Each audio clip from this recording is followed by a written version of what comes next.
Games of more than 100 yards, and after 13 games, he's gained 1,450 yards and scored 11 touchdowns. While Walker was an instant celebrity, Bill Johnson came quietly from Arkansas State and steadily has become a key offensive man for the Denver Gold. Like Walker, Johnson weighs more than 220 pounds with speed. He is second only to Walker in rushing yardage in the USFL, but has a higher average per run. The top two runners in the USFL today, as ABC Sports presents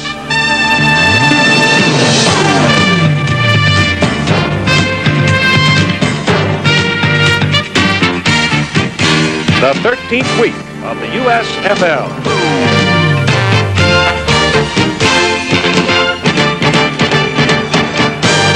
The New Jersey Generals and the Denver Gold load up against Herschel Walker. And why not? Herschel Walker's playing the best football of any running back in the league, and you see there his statistics. Now, when you load up against Herschel Walker, you're leaving yourself open for Maurice Carthen to come up the middle, and of course for Doug Flutie to run around in that backfield and start something there. But the Denver Gold defense is number 2 in the league. A defensive line anchored by Bruce Thornton and Calvin Turner have 22 sacks between them. So if Doug Flutie is scrambling, look for something special from those two defensive ends in a very aggressive defensive unit. For those of you at home, it's obvious we're having some technical difficulties with our picture. But continuing with the pregame comments here, you anticipate, I would think, that Mouse Davis' run-and-shoot offense, one, we know it's more physical because of the presence of Johnson. We also expect that the Denver defense is going to be more physical against New Jersey as well. But it's an interesting difference between the run-and-shoot that Mouse Davis coached at Houston as an assistant there and the run-and-shoot he's got here in Denver. Well, he's the inventor of the run-and-shoot offense, and I don't know how he did it, but he found some speedsters to go along with his philosophy of playing offense, putting the ball in the air. Now, in Bill Johnson, he's got a legitimate running back who has 965 yards. He's second only to Herschel Walker. If he played in a two-back system where they featured the running attack, he'd have well over 1,000 by himself. All right, and we anticipate that Bob will be ready to go. What does Bob give you at quarterback? Too long pass intended for number 88, Mark Lewis. He is out of Missouri Western, had a tryout with the Oakland Ball Club and came over here to Denver. And so in comes Jim Asmus now to punt as the first offensive series by the Gold's run-and-shoot offense is turned away. And I must say, Swanee, it looked tentative. They were tentative, but they came out looking at 4 defensive linemen. I don't think they expected New Jersey to come out and change their defense on the first snap. I think they thought they would make those changes later in the ball game. Danny Knight is the deep man, as Asmus averaging right at 33 yards per punt. He's replaced Spielman as the punter, gets some pressure, but gets it out, and it's a good kick. It runs Knight back to the 32. Knight makes the catch, and he is immediately leveled by Nate Harris, the strong safety. I mean, Harris got there at the same moment the ball and hit him on the numbers. One of the problems of being back there all by yourself without another person to let you know where the opponents are coming. And then Walter Broughton outside along with Clarence Collins, the speed people, and Sam Bowers, a very effective tight end. Mackey Stroth, Hall, Harrison, Maggs, the big guys in the trenches. And so we come up now with a single back offense. Walker, the lone remaining man, and a lot of shifting around now by the New Jersey Generals from their own 32 with a record of 8-4. And looking for a tie at the top of the Eastern Conference if they can win it. Flutie drops straight back and goes down for Walker. He's wide open and he's long gone. Touchdown, Generals.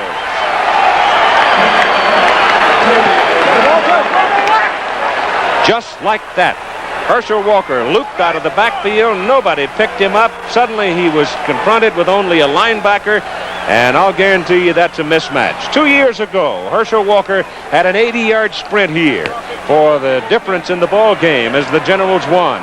And on the opening snap today, a big play good for 68 yards, and Ruzek is in for the extra point try.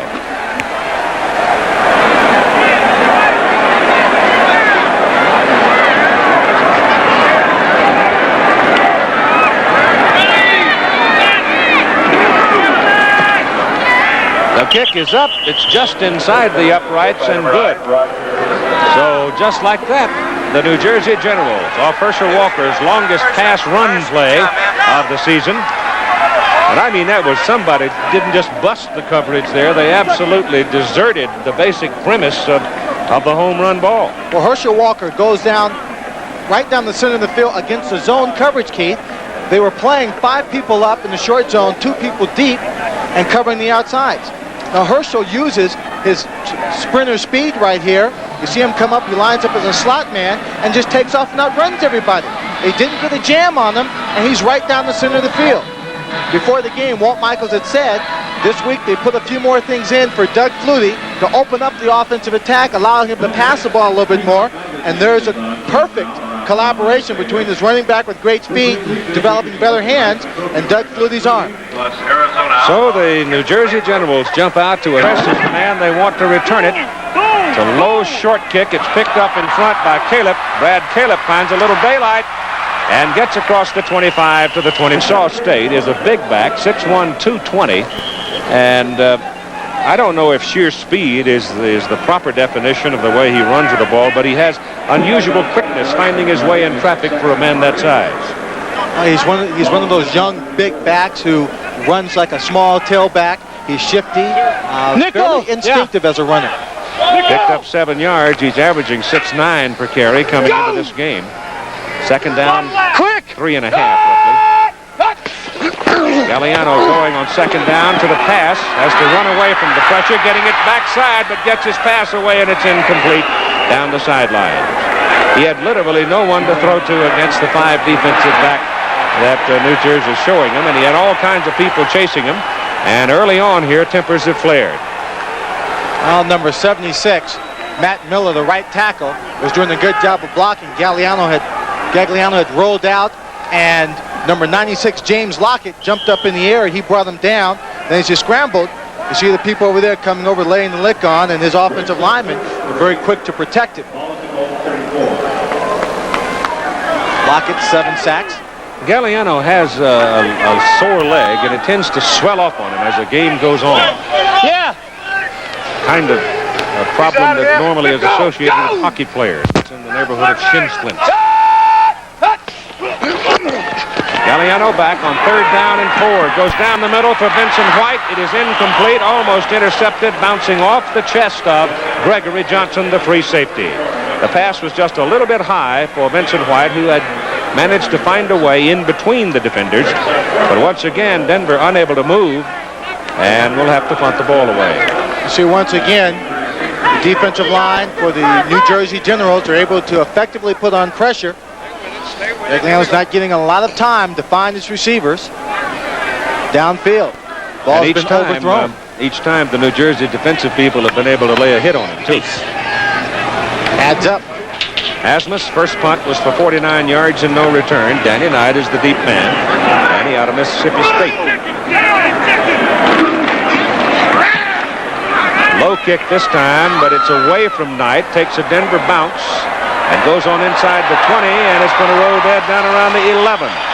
So it's a very effective punt of 55 yards for Jim Asmus, and the New Jersey Generals will go to work. I didn't have a chance to give that to you a while ago. Thornton, McCullough, Ogren, Turner, the 4-down linemen with Blinka, Nevins, McGibbon linebackers, and Shields, Trimble, Hemphill, and Miller, the secondary people. New Jersey's run one play, went 68 yards for a touchdown. Flutie to Walker. They go to work just short of the 12-yard line. First down. 49! Flutie back to throw again. Walker again going out of the slot. Walker again is open, but Flutie misses him.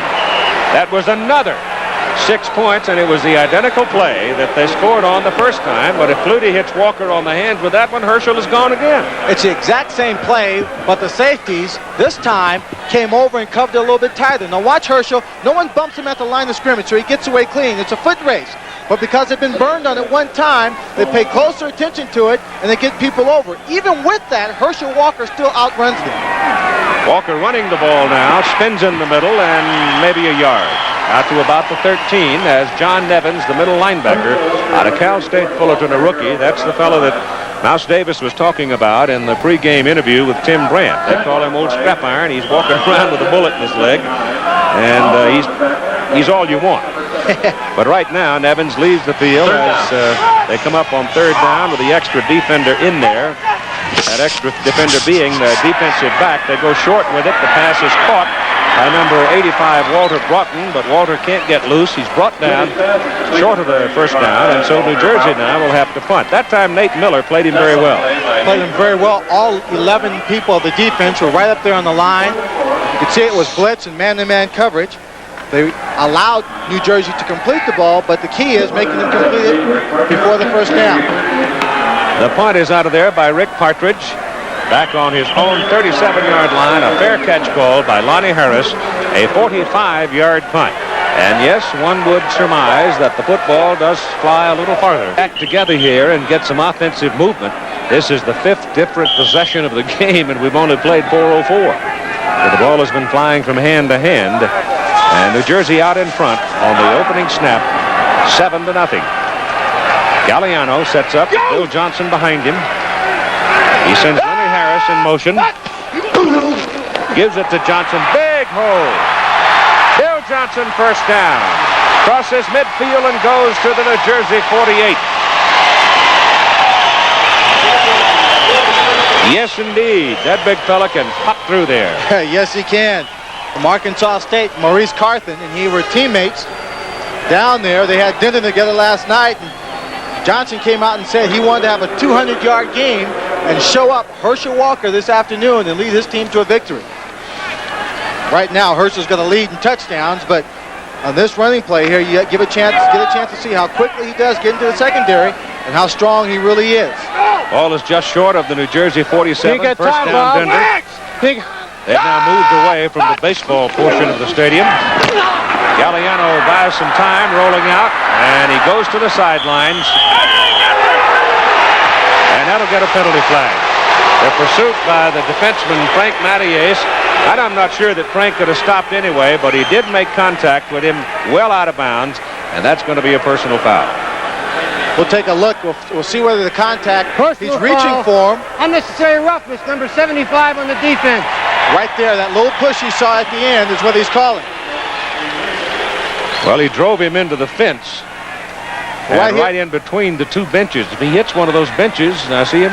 He comes right very close to hitting that bench, and avoiding the bench, he can't stop himself, so that's why he goes into the fence. But it's an extra push that Mathias gave him, Keith, as he was going out of bounds that they called him for. The foul moves the ball down to the New Jersey 30, where it's first down for the Denver Gold. 9:35 to go in the first quarter. Denver now trying to get back in this ball game and even up the score. The Generals jumping out to a 7-0 lead. Gregory Johnson is playing center field for New Jersey as the free safety. The rest of the people are in pretty tight. Galliano with good protection. Goes deep with it. Touchdown, Leonard Harris.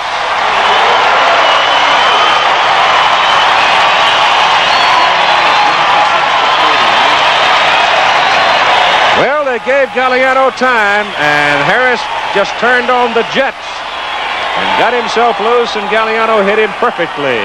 Leonard Harris, leading receiver on this ball club, came into this game with 65 catches, 6 touchdowns, had a deep crossing route, and here's what's happened. Here's what happens when you have man-to-man coverage and all day to throw the football. There were different people around him. None of them were looking at him except for his quarterback, and he crosses the field into the end zone untouched.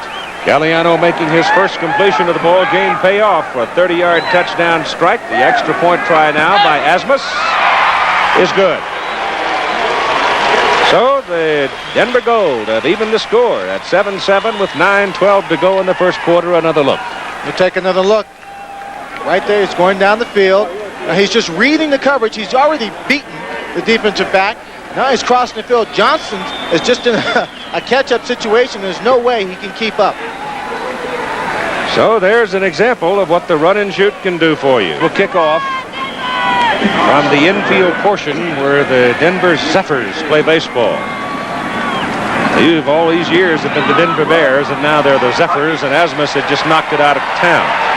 Way back in the end zone to Danny Knight. No return. New Jersey's ball, first down at the 20. One of the things I've noticed early on in this ball game now is that both defensive teams are playing very close to the line of scrimmage. They have to play aggressive to force some plays, as you see the scoring drive for the Denver Gold.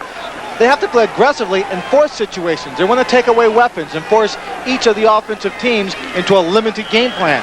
They want to take away the running game from New Jersey, force Doug Flutie to throw a little bit more, and I don't know if that's going to be the best idea this afternoon because that's what they worked on all this week, Keith.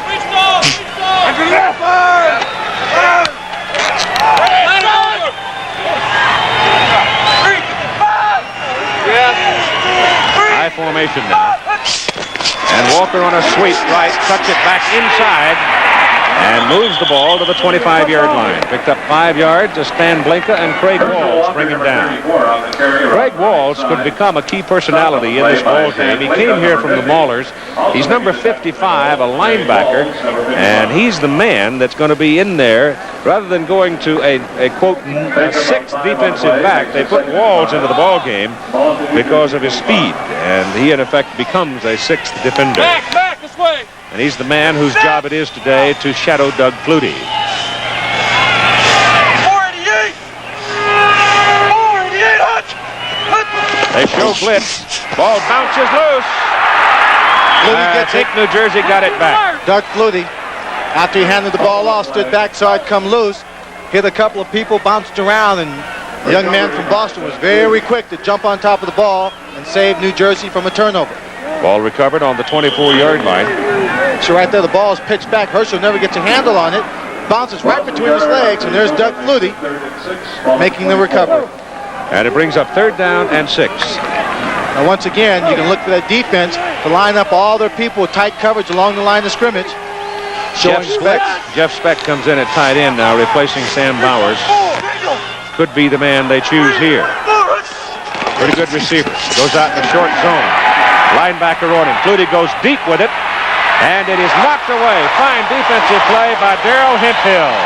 Clarence Collins was on a fly down the sidelines, and Hemphill got one hand on the ball. Otherwise, it had been touchdown. That was a very well executed play by the New Jersey Generals. They pick up the lineman coming in. Flutie gets a time, and this is a very good pass. That ball turns over. It's going to relay right down in there for Collins. But right here, Darrell gets up in the air, gets one hand on it, knocks it away. And that brings Rick Partridge in to punt on 4th down with Lonnie Harris going deep. Got a Leonard Harris and a Lonnie Harris. Pressure on here. They run into the kicker, but they say no. The man was blocked into the kicker, and Lonnie Harris takes it, gets one block, and now runs out of real estate. He's decked inside the 30 around the 29-yard line. That was a 49-yard punt and a 2-yard return. Watch this now. Nate Harris, number 42, is going to make contact with the punter Partridge, but Harris is blocked into him. See that New Jersey man going down there? He had blocked him into the punter, and there's no call on the play. I agree with your call. Absolutely, Keith. I think I ought to quit. I got one right. Take the rest of the day off. They're punting well today. There have been 4 punts in the ball game, a 45, 49, 49, 55. So the punters are fattening their averages here at Mile High Stadium today. From the 29 now. Galliano gives to Johnson. Outside he comes. Can't get away. He was delayed by 57, John Miller out of Mississippi State, and finally the cornerback on that side, Ken Johnson, comes across to make the tackle on him. Kenny Johnson and number 47, John Joyce, a man we thought was not going to play today, recovered from a knee injury. He's back on the field playing very well. Red Raider from Colgate. Keith, one thing to look for, when a man goes in motion for the Denver Gold, they're not just going in motion to change their formation. They're going to make the defensive change their formation, and they get a pre-read. When the man runs with the man in motion, you can pre-read a man-to-man coverage as Johnson moves over here. 2nd down and 12, loss of 2 on the previous play. Galliano runs into Joyce, and down he goes, back on the 20. So John Joyce, the inside backer, slipping through the blocking as Galliano tried to buy a little time going to the outside, and John got him. They mark his progress, however, up to the 23. So the loss is not quite as severe. It'll be 3rd down and long now, 3rd and about 16.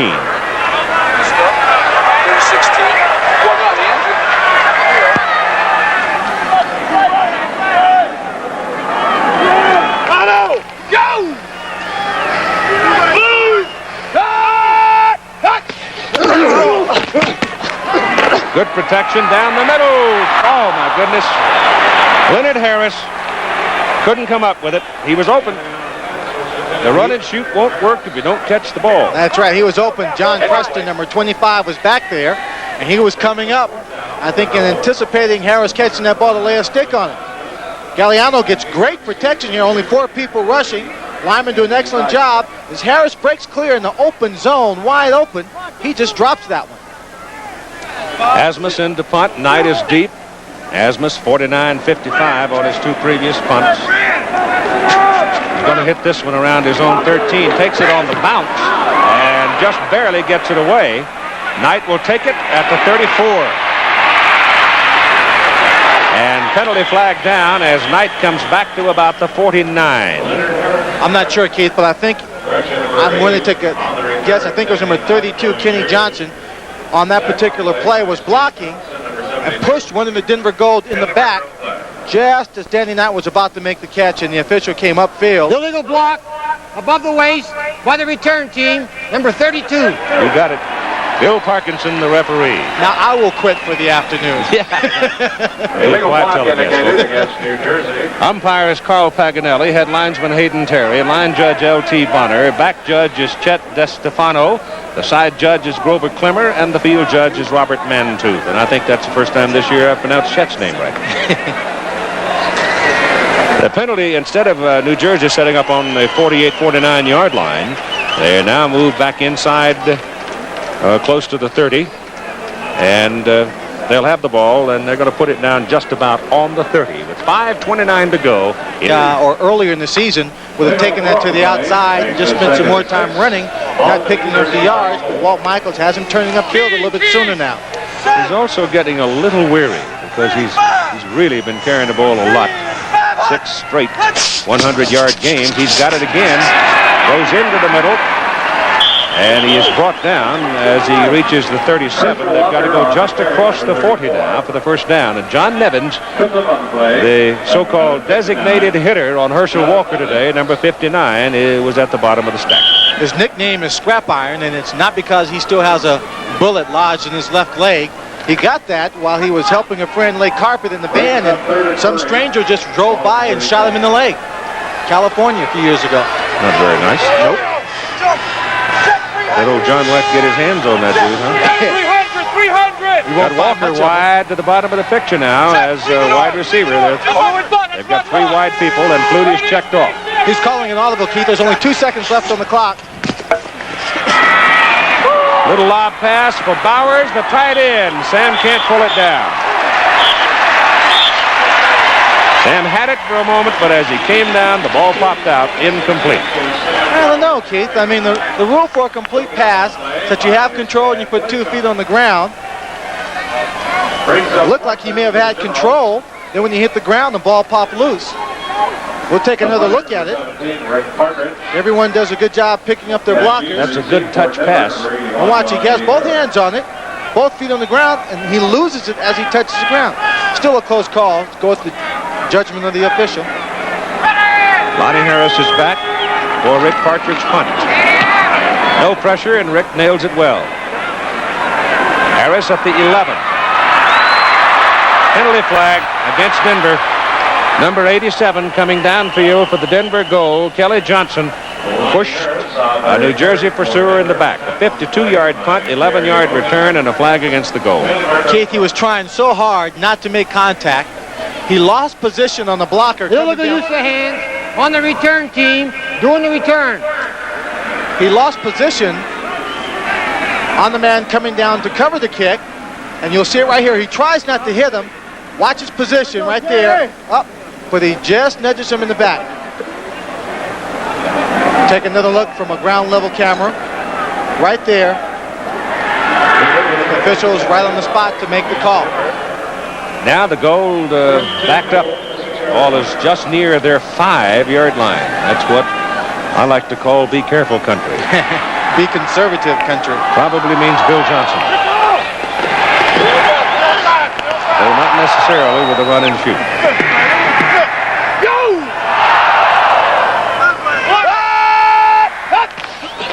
Johnson on the first down. Charles Cook, who had some time with the New York Giants out of Miami, in there, defensive end to bring him down. Flag on the play.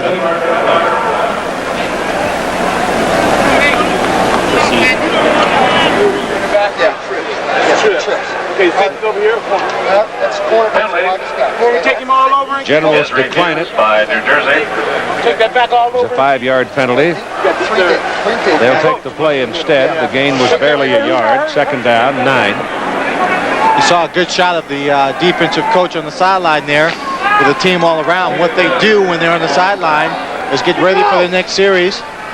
Make sure they correct any mistakes.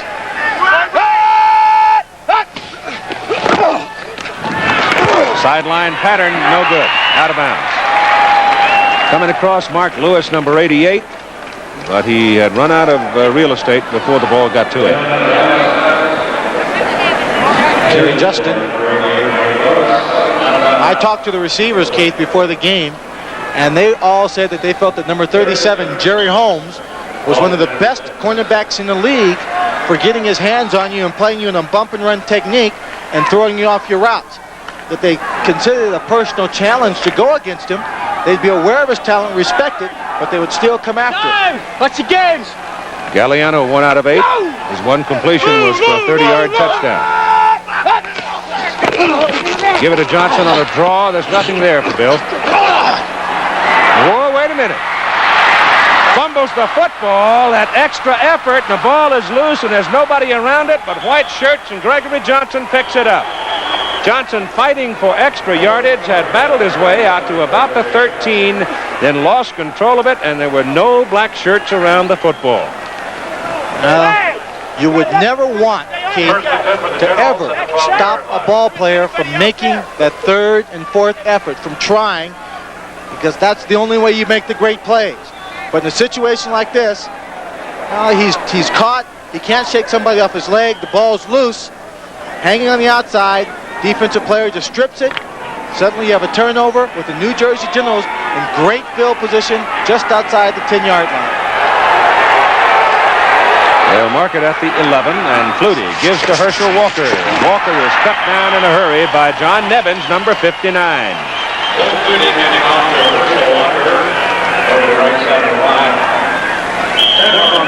They've spotted it at the 10, so that's about a yard pickup for Herschel. And I mean, Nevins got on him in a hurry. With Herschel Walker, we said it all year long, the way to stop him is to get him before he gets ahead of steam past that line of scrimmage. Jeff Speck is in. Flutie still got it. Wants to throw it. Sacked back at the 20. Brought down by Calvin Turner. 2-year man out of West Virginia, 6'3", 270. Calvin Turner, he comes in this ball game with 10.5 sacks to his credit. Does a good job right here.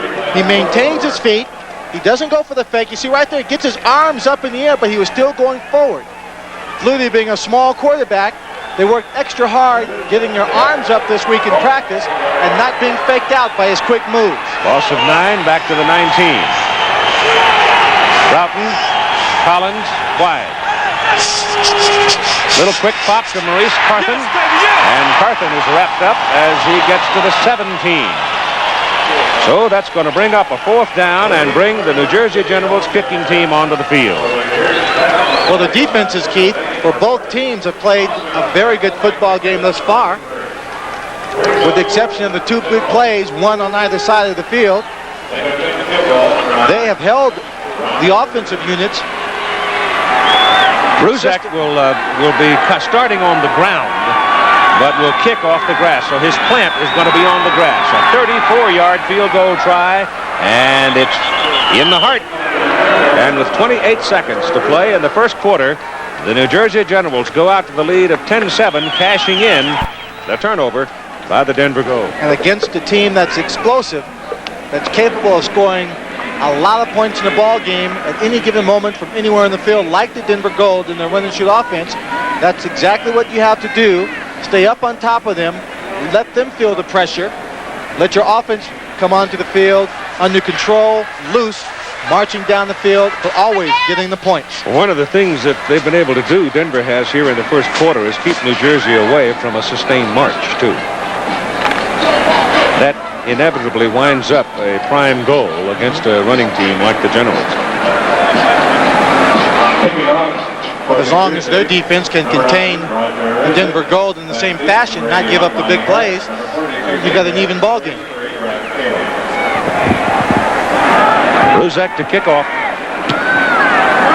Low bouncing kick, and it's taken by Brad Calip. Calip with some speed. Out of bounds he goes at the 37. Ruzek, the kicker, forced him to the sidelines where he stepped on the chalk. So Calip, almost disdaining his wedge that time, broke it up the near sidelines, and had it not been for Ruzek, he might have had the folks hollering here. You'll see right here, number 24, Ernie Carswell, that was Calvin Lovall coming over, almost like faking a reverse there, Keith. I think it may have threw a few people off from New Jersey, but we've seen it, so I think sometime in the ball game, we can look for them to run that reverse on the kickoff return. Operating now on the bare dirt on the infield portion of the stadium. First down from the 37. New Jersey leading 10-7 with 19 seconds to go in the first quarter. Johnson. And Bill Johnson across the 40 and close to the 41. Bill Johnson, the ball carrier for Denver. That time he did look a little tentative, Keith, coming into that hole. There wasn't a lot there. Instead of hitting it with power, he just stood there and danced around a bit. That'll be the end of the first quarter here at Mile High Stadium in Denver. Our score, the New Jersey Generals 10 and the Denver Gold 7. The unusual thing, of course, is New Jersey having more yards passing. 68 yards came on a Herschel Walker pass for a touchdown. They lost 9 yards when Doug Flutie was sacked. Herschel, thus far in the game, is responsible for 83 yards, but they have a -3 somewhere along the line, so their total cut turns out to be 80. Second down and 6 from the 41 for Denver. Johnson, he's hit right there. 52 was the man that really stopped him. Mike Weddington. Weddington had him high. Somebody else had him low. It looked like Lockett. But it was Weddington that really locked him down for a yard loss back to the 40. Jim Byrne comes out, and Emmanuel Weaver comes back in. Weaver normally plays at a nose tackle, but out of a 4-man front, he becomes a tackle. You see the secondary there. We're going to take a look at it and give you an idea of what adjustments they will have to make when the Denver Gold start sending people in motion, allowing their quarterback, Galliano, to get a pre-read, man-to-man zone. 3rd and 7.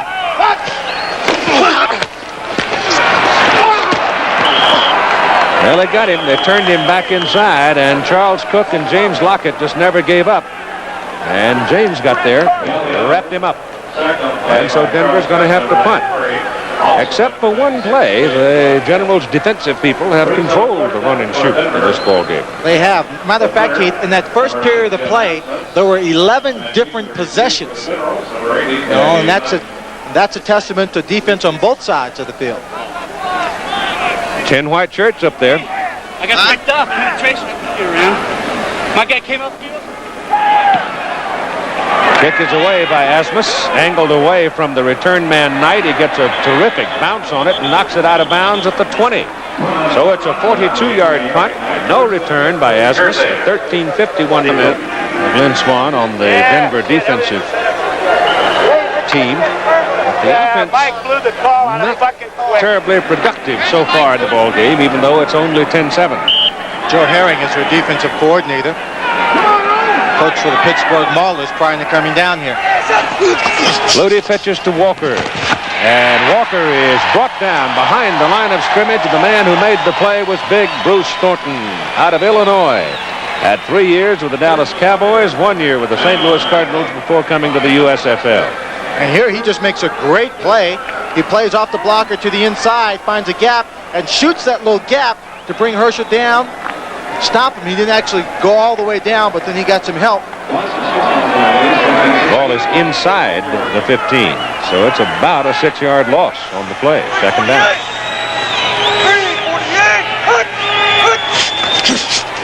Herschel again. This time is daylight. And it's first down, New Jersey at the 36. And a momentary temper fit on the field, but that's quickly put down. Tim Brett now with Bob Galliano, the Denver Gold quarterback. Bobby, when we talked with your coach before the ball game, Mouse was telling us that there's not a defense that can stop this offense when it's functioning properly. What's been the problem so far? What are they doing defensively that's stopping you? Well, they're not really doing anything that really surprises us. They're doing what we thought they'd do. We're not executing that well, basically, right now. There's a lot of game ahead, so I think we'll start getting the groove going and get some points going on the board. Just got to get it going. We're not executing real well. Hey, Keith. Flutie rolls it, lobs it, and Sam Bowers can't pull it down, and that's a bad pass by Doug. Well, it's difficult. It's a difficult pass by Doug because he was sprinting out, and when he went to plant and try to touch that ball into Bowers, he was on the dirt, and I think he slipped a little bit. It's a very, very hard pass to throw. Now, he's a right-handed man who's rolling to his left. And you see there, he's got to open up his whole body. He's still on the move and throw it. That time, he was just trying to loft it in there because Sam Bowers was so wide open, and it got away from him. I think we got a little rain shower hanging just outside the stadium. You know, the old cold air, hot air routine in the summertime around Denver. You can get a little shower every once in a while, but it won't last long, I don't think. Here's Walker again running in the middle and running with some power as he's up to about the 44-yard line. Tempers are flaring very quickly on the field here, Keith. And I'm going to tell you what's happening. That time it was number 47, Steve Trimble, and number 58, Ken Hall. When Herschel's running with the football and he's hit by one man and the second man grabs him and he's not down, Herschel will sometimes just stop running, get the forward progress. It's like he's giving up because he knows he can't go any farther. Then you get a whole bunch of people jumping on top of him, trying to throw him down and lay a lick. Now the offensive lineman will come to his aid, to his rescue, so to speak, and they'll start knocking people off game before it's over. Rick Partridge to punt. Penalty flag goes down. Rick's punt is way up and long into the end zone. Partridge's kick is in and out of the end zone. That's a 56-yard punt, but let's see about the penalty flag back up here at the line of scrimmage. 55 of it in the air. Illegal formation on the kicking team. Only 6 men on the line of scrimmage. Well, does Denver want to make him kick it again, or will they take it at the 20? I think I'd take it at the 20. Looks like that's what they're going to do. From where he is punting the football, he has a good chance, Keith, of hitting a better punt inside the 20 or out of bounds, which would give the Denver Gold worse field position. First half, Galliano quickly to Leonard Harris. He gets away and gets a first down and runs out of bounds at the 33. Jerry Holmes came up that time, Swanee, and gave him a pop, but he just spun right off of him. Was that Jerry Holmes, or I thought that was might have been Johnson. Kenny Johnson? I don't know. 37 and 32 is sometimes hard to tell. You only see a piece of that number, but you'll see who it is right here. Comes up, he makes a hit. It's Johnson. But he doesn't put his arms around him. Coaches get so mad at that. You know that, Keith? Defensive coaches about their players. They want you to hit hard, stick, but they always want you to wrap that arm around in case your blow doesn't knock the guy down. Goal now with a first down just outside the 32. Only the second completion of the game for Galliano. Again, that sideline route and double coverage that time. First down as Bill Johnson runs the ball for 12 yards. Well, the story about Alabama and concerts, and I'm pretty sure the guys are not too happy to know that I'm in town, because I remember one night in Washington, D.C., there was a considerable festive event, a testimonial dinner for Paul Bryant. And Alabama was the featured performers, and they came out on stage, and just at the first chord of the guitar, the entire sound system blew out. And they never performed. Bill Johnson, incidentally, Swanee, has just gone past 1,000 yards. Now 1,008 on that run. He's got 43 today on 8 carries. From the 43, first down.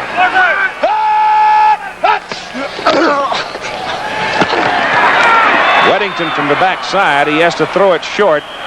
And it's Phil Johnson said, "Hey, man, don't give me it here, because I'm in the middle of all these white shirts, and they're beating on me like a drum." I'm watching it with my binoculars, Keith, and James Lockett, number 96, is coming through on the rush. Now, it's a screen play. You want the guys to come through. They let these guys come pouring through so Galliano can just drop it off, but Lockett slips. He slips on the ground. He can't rush the passer. So when he gets up, he looks over, and the ball's coming right to Johnson. He's standing right next to him. Play's designed well. It's a right call, but a mistake happens to be the right play for the New Jersey defense. 41-yard line, loss of about 3. Ball back close to the 40. They use up the 30 seconds on the clock. The 30-second clock. It's 5 yards. Darrell Davis. They say necessity is the mother of invention. And Darrell Davis, throughout his career in colleges and as a head coach, always felt he had smallish people and not the biggest talent in the world. In order to be competitive, came up with a system that he calls the run and shoot offense. Well, out of that at Portland State came Neil Lomax, Didier, the fine wide tight end for Washington Redskins. He's also opened up the world of opportunity for the small and fast wide receivers.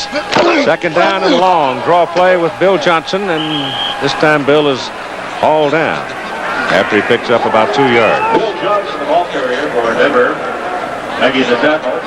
9:15 to go in the first half and getting quite dark. I think we can expect a bit of rain here in just a moment.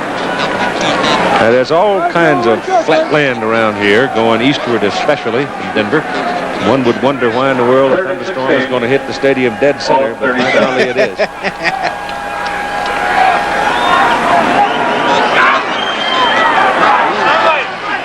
Third down at about 18. Weddington misses Galliano, dumps the ball off, and Gil Stiegel picks up some yardage, but nowhere near enough for a first down. And so in will come Asmus to punt now, and the wind is starting to swirl around. It's open at one end, partially open at least here at Mile High Stadium, so you can get the swirling winds. His best punt, 55 yards. His poorest punt, 42. This will be his 5th kick in the game. Danny Knight looks like he's put on a few pounds there, Keith. He started the season as the wide receiver. Broughton came on to replace him, became the starter. Asmus gets it out. Knight comes up for it, drops it, and covers it at the 24-yard line.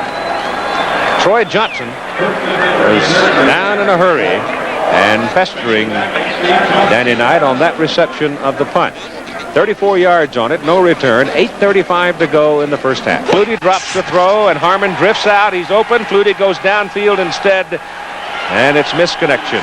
Pass is incomplete and brings up 4th down and a punt. And the rain is coming down.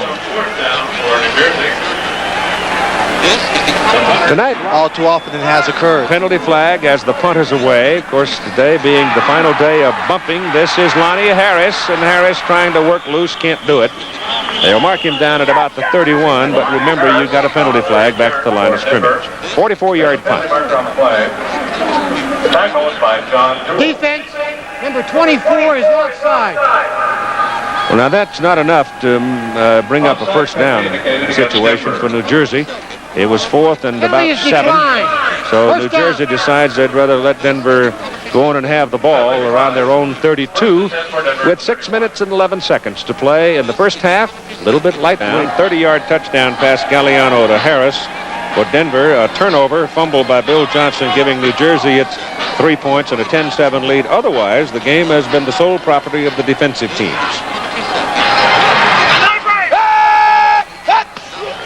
Galliano, little quick step, delivers the ball outside to Stiegel, and Gil Stiegel out of Harding, a rookie, 5'9", 170, and he is a wide receiver that Mouse Davis and his staff like very much. He's got great speed. He picks up the better part of 6 yards there.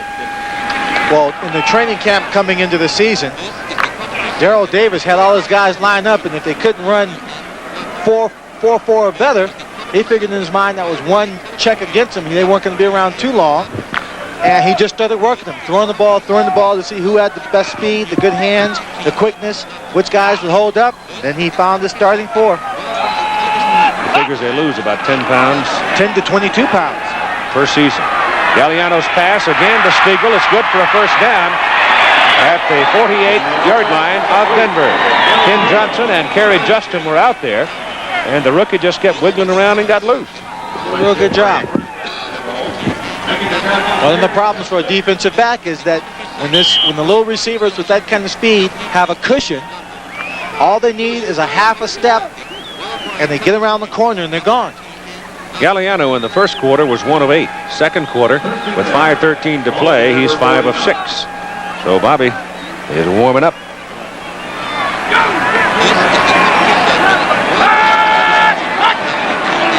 Johnson. I tell you, when that big guy gets that first step and plants, he's tough, isn't he? He is very tough. The offensive line did a real good job finding him a hole. A little counter right here. The step to the outside, straight up the center. Then he meets the defensive line people and takes him a couple extra yards. But he is a big young man, 220 pounds. Dale Johnson, 10 carries for 55 yards in the ball game. 4:29 to go in the first half and counting. Keith, there are an awful lot of Johnsons in this ball game. There's Gregory Johnson and Kenny Johnson for the Generals. There's Bill, Kelly, Steve, and Troy Johnson, all playing for the Denver Gold. Thank goodness they're wearing different numbers. Come on. Hey, Mark. Johnson again. This time he's caught. Could not get away this time. Man on the bottom of it was Mike Weddington, 52. He went underneath and locked him down. Really playing with he's had a very badly bruised rib cartilage, but is mostly well from that. Mike Weddington out of Oklahoma. Oklahoma Sooners. If they find somebody to play quarterback for them and keep Tillman, Johnson, and Carr healthy with that defensive team they've got coming back, boy, hold on to your picnic basket. I think they've got a chance to be really tough. Loss on that last play. Nice. Third down. They need about 2. Galliano goes short with it. Gets his first down on the bullet. Thrown to number 80, Leonard Harris. He caught it right in front of Gregory Johnson, the free safety. And that will be a first down for the Denver Gold. As we look here to a penalty, and it's on New Jersey. On number, did he say 25? I think so, John Preston. Preston, the designated hit man for the defensive secondary. And he's not back in that secondary and laying licks on people. They lose quite a bit of their effectiveness.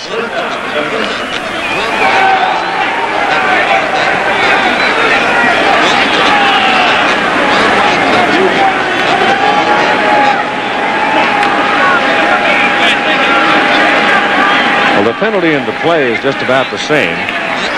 They've apparently taken the penalty instead of the play, and thereby robbing Leonard Harris of 5 yards of pass reception. He'll talk to them about that during the meeting come Monday or Tuesday. He's in the contest with, I'll tell you, when you look at the stats for the league, if you're not from Houston or Denver, with just a couple of guys from Oakland, that's, you're not going to be in the top 10 of pass receiving in this league. Johnson. Bill Johnson runs it down to the 32. In first downs, Denver now with 7. New Jersey has only 3 first downs. Yeah, but what they've had is great field position throughout the day, which is one of the reasons they're up by 3. And, of course, the turnover by Harris giving them that field position. 2.5 minutes to go in the first half. It'll be second down off the dirt now, and 4 for Denver. Rain is let up. Jeremiah Nickel. That means there's 5 defensive backs. That alerts the receivers who have some options themselves. Penalty flag as Weddington jumps on Galliano and knocks him down for a sack and a loss back to about the 38-yard line. Galliano was up there dodging Lockhead. Holding 78 on the offense. Ray Wagner tackle. They'll refuse to take the play with big loss on it. Ray Wagner is 6'3" out of Penn State and Kent State and a mere 280. Growing more. A mere 280? Yeah. He's only 20. Well, he's probably full grown by now. They're growing them small at Kent State, huh?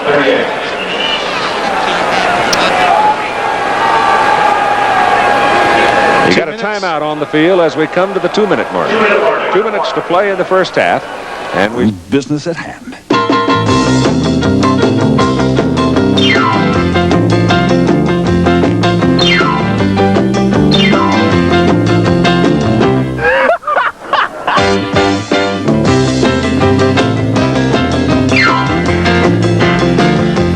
The USFL, where football is still a game. The preceding message was furnished by the United States Football League. Looking over the defense for the New Jersey Generals, Frank Mathias and Emmanuel Weaver are both in there as tackles on a 4-man front. And they are without Freddie Gilbert, who is really the quickest of the pass rushers for the New Jersey Generals. Back goes Galliano on 3rd and 10. Good protection, pass thrown underneath. Penalty flag going to wipe it out. I bet you got a holding call. The pass was caught by Troy Johnson and would have had a first down. But 74 on the offense, holding. Still third down. Tennessee, Chattanooga. He had that real guilty look on his face. The flag was thrown. He turned around, his arms spread out. Go, what did I do? Look at the pressure right there. Jerry Holmes. Yeah, but he got whooped on that one. Well, he got up there and got a push on him. He got beat because there was another man picking right there on the side. You don't get that pick, and Jerry Holmes is right on top of him. Those are the kinds of things that are tactics you have to use when you get someone out there who is going to be real tight on your coverage. Picks are illegal. So what? I ran for 9 years in Pittsburgh. Never got called. Sorry, Chuck, but it's true. It's true. 3rd down and 20. Denver 1 out of 8 on 3rd down conversion. The pressure coming from the outside. James Lockett. So Big Jim is having a big day. That is the 4th sack of the Denver quarterback, and that'll get Asmussen the ball game to punt. And that's the 2nd time that Lockett's been able to deck him. He's having a pretty good day there. 4 down lineman. He's coming in from the outside. Number 80, Danny Knight. James Lockett and Maurice Carthen, the roommates. Says Lockett likes to play his music all night long, and Carthen likes to get his sleep. New Jersey spends a timeout here, stopping the clock at 1:38, anticipating perhaps that Danny Knight will get some return on the punt by Asmus and get him in field position and give him a little time to move the ball on down the field. Keith, I returned 49 punts on a fair catch when I was a rookie in Pittsburgh. And one of the worst formations I ever had to catch a punt from, and we did it from time to time, was the one return man by himself, because you just have no idea sometimes of what you should do. Yep. I mean, if the ball's a really high punch, you got to concentrate, get under it, move towards the ball. It's always helpful to have someone to tell you how close the coverage team is. Now, this is the thing these days, but I remember days when coaches would send 3 people back. Catch the ball, they scream. Don't let it bounce, especially on the artificial surface. I mean, the ball just rolls away. They get a little pressure on it, but Asmus gets off a fine kick, and there'll be no chance at a return for Knight as it comes down like a soft 9-iron and spins right out of bounds at the 17-yard line. This is also the kind of a day in Denver where it gets folks off the golf course with a thunderstorm like this lurking around. It turns that old club into a lightning rod. It sure does. Do you have a 1-iron in your bag, Keith? I do. I love to hit it.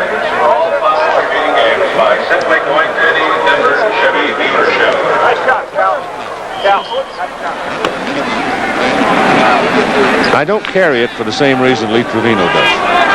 You mean you kind of sandbag somebody into a bet or two? No. He figures it's the safest thing you can have because even the Lord Carthen fumbles the ball. Denver may have it inside the 15. They do. Coming up with it is Calvin Turner. So the Generals turn it over and give the Denver Gold an opportunity with 1:23 to play in the first half, and the Gold have all 3 of their timeouts remaining. Take a look. You see Carthen just loses the ball. Might have been a little bit wet. Maybe his jersey was wet and it slid right through him. We have had a little bit of rain. Ground, the grass a little bit slippery. In any case, it's a Denver Gold ball at the 15-yard line, a perfect opportunity to go up by 4.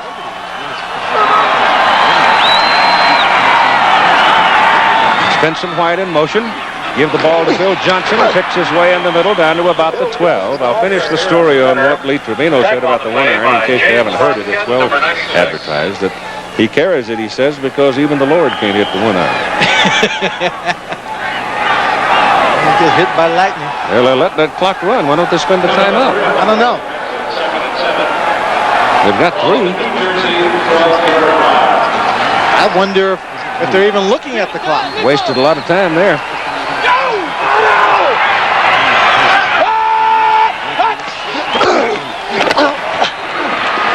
Galliano goes for White, and White's got it and stops the clock inside the 5. First and goal, Gold, with 42 seconds to play in the first half. Now, they wasted 16 seconds by not calling a timeout. They sure did, but it becomes a moot point with the ball inside the 5-yard line if they go ahead and score the touchdown. John Preston, number 25. Well, here is a position, though, that now you would like to run the ball with Bill Johnson. And Billy Johnson's a guy who's got the weight and the size and the speed just to take it over for you with very little blocking. You see there the 42 seconds on the clock. And they have spent a timeout here, getting a drink of water and time to talk about things. They have 2 timeouts remaining. 4 guys in. Ready to start.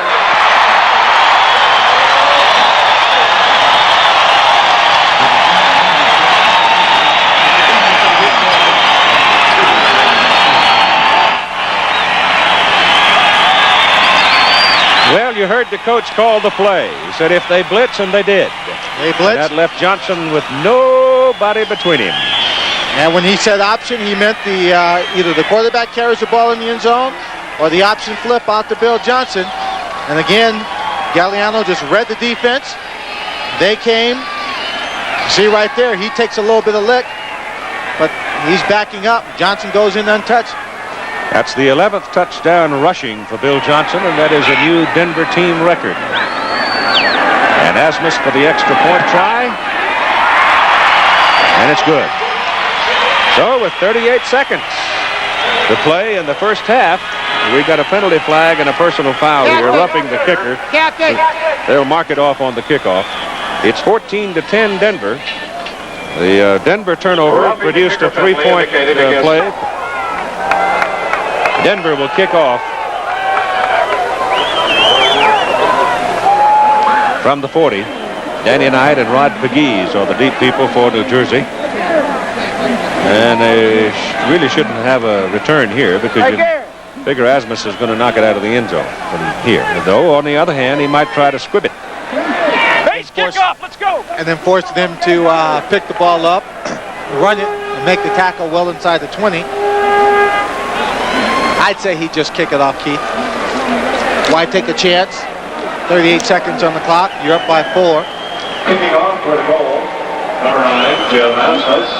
If he were to kick it off and the New Jersey Generals got the ball in good field position, a good pass or two, a good run by Walker or Carthen, they could be in field goal position.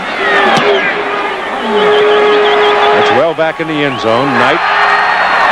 Pegues, it rolls around for a while, but finally Pegues picks it up, and they've called it dead in the end zone. They'll bring it back out to the 20. And the clock is running. Now it stops at 33. Yeah, I think I'm that guy.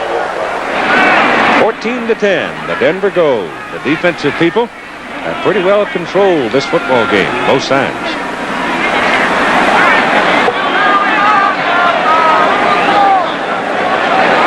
Flutie, he seemed awfully relaxed and loose today before the game, Keith. I talked to him briefly on the field, and he said that he's been throwing the ball much better in practice this week and anticipated that he'd be getting the ball in the air quite a bit more. Well, what happened on the clock is that there were 38 seconds on the clock. The clock doesn't start until the man catches the ball and then begins his return to field. They caught it and downed it right away, but the timekeeper had ticked off 5 seconds on the clock. What do you think? Rolling. And Flutie calls a timeout. Now I think he's changed his mind. Now he says he doesn't want it. So they'll just let it go ahead and go into the clubhouse at a 14-10 score. got the officials mixed up. They're waving their arms and they're circling their arms, and it looks like the guy's giving signals out there to a train. Go back to Herschel again. And he runs in for the first down at about the 33, and that stops your clock while they move the change with 13 seconds remaining on the clock. Now he's far enough up the field, I suppose, that we could load up and let one fly to somebody. New Jersey has called one more timeout, so they have one remaining, and they're probably looking to see whether or not Walt Michaels wants to take this opportunity to show a trick play or some such thing. Number 79, Pat Ogren, the right defensive tackle, being helped off the field on that last play. He was very slow to get up and looked as if he got caught in the bottom of that run. May have been stepped on.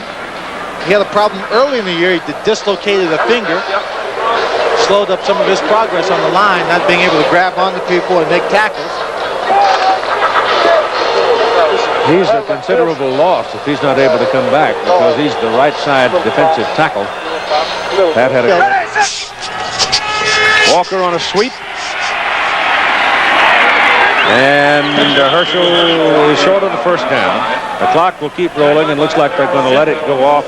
Nope, they've called timeout one more time, and another Denver Gold player. With all due respect to the ability of Herschel Walker, he's the way out. he's been running the game, I don't understand why they didn't throw the ball in the air on those two plays. Well, they've got trips right this time with Walker out of the lineup and Flutie back to throw. If he gets enough time, he'll just throw it deep into the There's end a zone. penalty flag. He lets it go as far as he can throw it. It is intercepted. Number 55, Craig Walls has got it. Walls comes back up the field, still going, and finally knocked out of bounds. So Craig Walls got the ricochet. There's a penalty flag back up the field. It's a call against New Jersey. The halftime is over. And so the Denver Gold at halftime leads the New Jersey Generals by a score of 14-10. And the sun is out bright, the rain is gone, the snow is still on the Rockies, and we'll be back with the halftime activities after this message between the Baltimore Stars and Orlando. It was 21-10 halftime, Orlando, but Baltimore got it in gear in the second half and pulled away to a 34-21 victory, with Kelvin Bryant having a big night. And then last night, the Oakland Invaders, with Bobby Hebert having another good ball game, came from behind with a final period touchdown to beat the San Antonio Gunslingers 24-21 for their 9th win of the season. As part of that story, Jim Bates resigned as the head coach of San Antonio, and Gil Stanke returned to the sidelines as the coach. And, of course, the stories continue about financial troubles for the San Antonio Gunslingers. Also last night, Pepper Rogers' philosophy of letting a big dog hunt apparently is still working for him.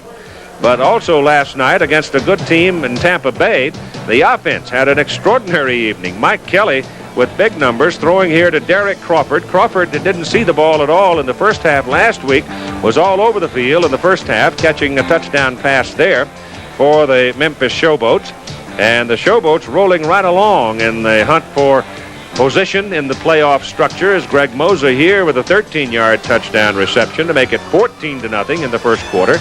And they went on to jump out to a 21-0 lead in the first quarter. And watch this unusual play. The return by Tampa Bay, Alvin Bailey. He's going to get bumped here. Ball pops right into the arms of Leonard Coleman, and Coleman canters off into the end zone. That particular play made it 31-7, and it was an easy one for the Memphis Showboats, winning 38-14 over the Tampa Bay Bandits last night. Flutie and his fiancée Lori were White House guests of President and Mrs. Reagan, being a viable marketing vehicle. Because the ball hung up there for so long. So he's out around the 20, and that's where the New Jersey Generals will go to work. Same lineup we saw starting the ball game. One little note here as we look at the first half stats, and again to re-emphasize the point that really the defense has been dominant here in the first half of play. And the one thing in particular that New Jersey has not been able to generate any long march. Well, all the yards that they have come through Herschel Walker. He has 130, and the rest of the offense is at a -6.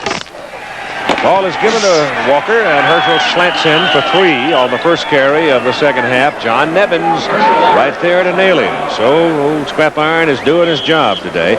It's going to be a very tight turnaround for the Denver Gold, too, because they have to play. They are at home. That's one plus on it. But the schedule makers have got them playing the Oakland Invaders here Thursday night. They'll just barely be over the aches and pains by the time they go into the game. That's a tough matchup for them, too. Flutie pitches back to Walker again. Herschel, there's going to be a face mask. I think Stan Blinka was the man that will be charged with the inadvertent face mask. He reached for Walker, and immediately the flag came out. On the defense. So they attack on 5, and that's going to make it a first down for the New Jersey Generals as the ball comes out around the 30. We'll see it right here. Herschel going through the hole. He gets to the hole, head, neck snapped around.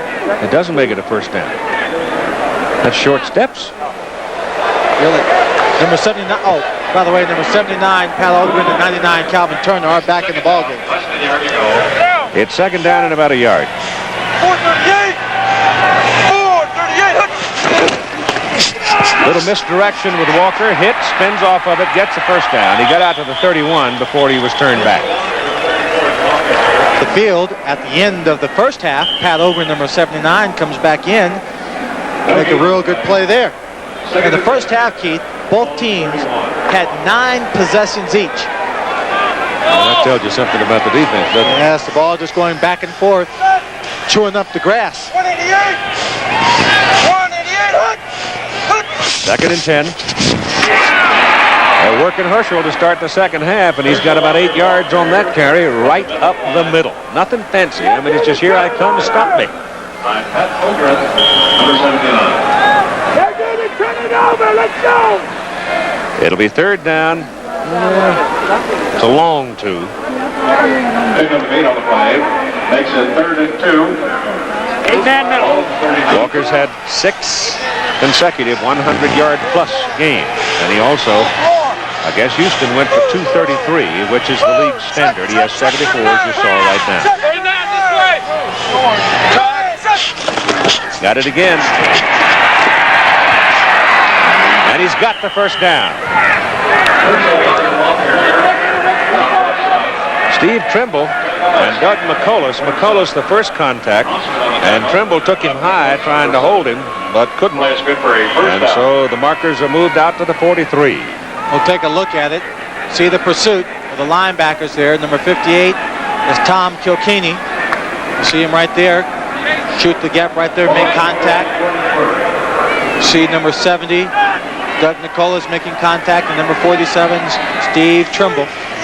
First down from the 43, Walker again. What was this about him being tired?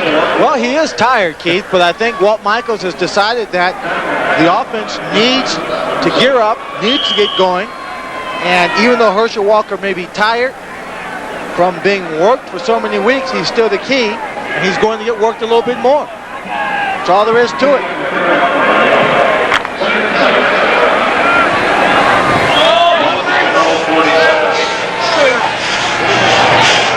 Second and 7. Flutie still got it. Looking at Collins. Going to keep it now. And he dives for the marker, and he's past the marker on this side. But I think the marker on this side is a little off kilter for the marker on the other side, but still he just gets it past for the first down. Keith, Nate Miller was covering number 82, Clarence Collins, on the play. While Flutie was scrambling around, he was looking for Collins, hoping he'd break open, but he didn't. But as soon as Doug Flutie crossed that line of scrimmage, Nate Miller left Clarence Collins, and came up to try and be of some help on the play. But he used very good judgment in not leaving that receiver for a long time. Ball is at the inside the 47 of Denver. Down the middle, Broughton, great catch, Walter at the 16. Nate Miller brought him down, but it was a high leaping catch by Walter Broughton, who's not all that big himself. Walter's 5'11", 175 out of Jacksonville State. Offensive line does a great job of giving Doug time, a little sidearm. But what Broughton does is goes up for the ball, Keith. He just took position away from Miller by jumping up in the air, catching the ball at the high point, and holding on to it. Now the Generals are knocking on the door. First down at the Denver 16. 9 minutes to go in the third quarter.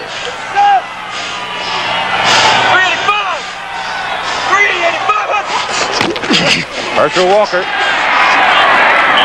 12, 4 yards. Tackle for Denver by Tom Kilkenny, number 58.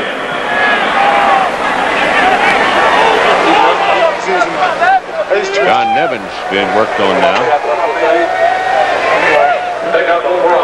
Flexing his ankle there. He's the man whose assignment today was go wherever Herschel goes as best you can. Walker gets off the corner.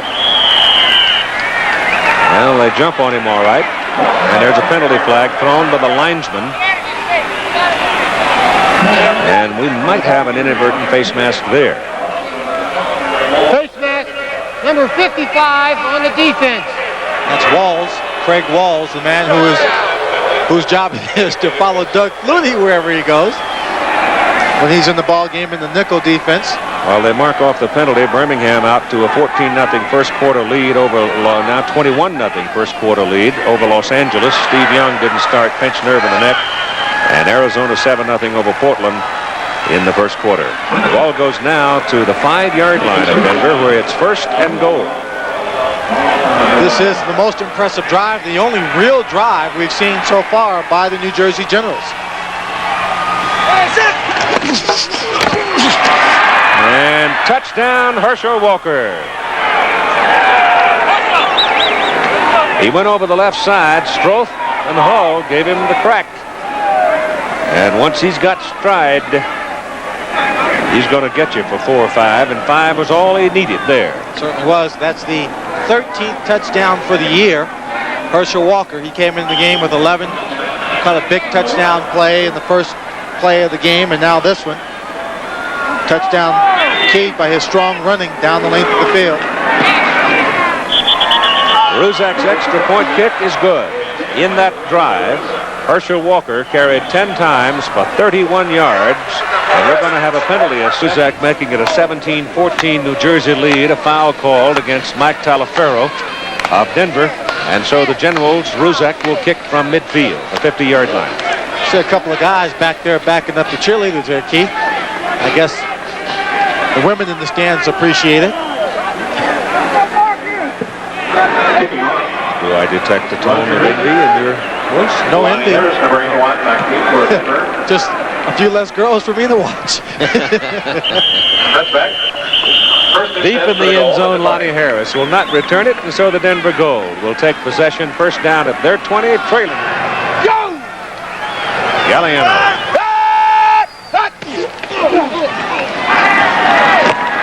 Passes away, got a man wide open, and it's a first down at the 35-yard line. Pass caught by Mark Lewis. The New Jersey defender slipped on the play a little bit, and that gave Lewis the time. They put him at the 34. New Jersey Generals going to the lead, playing for a share of the lead in the Eastern Conference, with Tampa Bay losing last night to the Memphis Showboats. Mark Lewis looks a little small in that number 88 in black and gold. Last number 88, I knew was a big guy who wore that number. Don't you think, Keith? All of the 34. 12 plays, 7 minutes.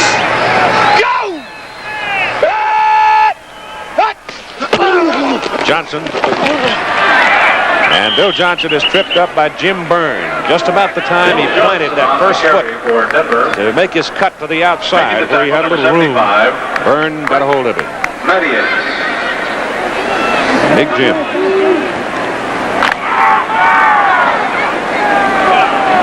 Ball is at the 37-yard line of Denver. Second down, about 8.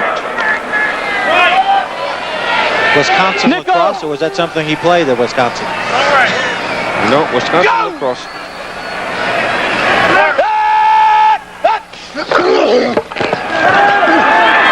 Galliano gets it away. He's got a man, and it's dropped. Oh, my goodness. Leonard Harris had the ball right in his hands and dropped it. That's 2 on the day for number 80, Lyndon Harris out of Texas Tech. He had Gregory Johnson and Ken Johnson both beat on this play. He made an excellent adjustment to the ball as Galliano led him to the outside. But right there, he just let the ball go right between his hands.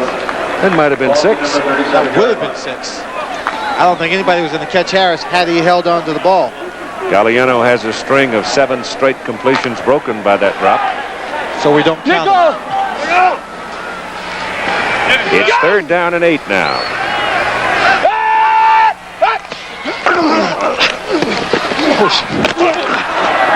This is Vincent White.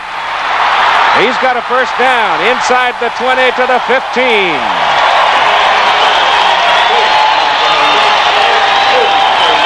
Notice what Mouse Davis decided to do here in the 3rd quarter on this possession. Go a little deeper with his routes. I think he feels his quarterback was getting enough time, was getting some protection, wanted to put more pressure. That's a half roll by Galliano. He almost slips and falls down here. But he finds Vincent White, number 44, for a 48-yard pickup on the play. And he almost gets away here, but you'll see number 32, Ken Johnson, come across the top. He tried to strip the ball away from him as he made the tackle, but Vincent White, the young Stanford grad, held on to it. And it's first down Denver at the New Jersey 15.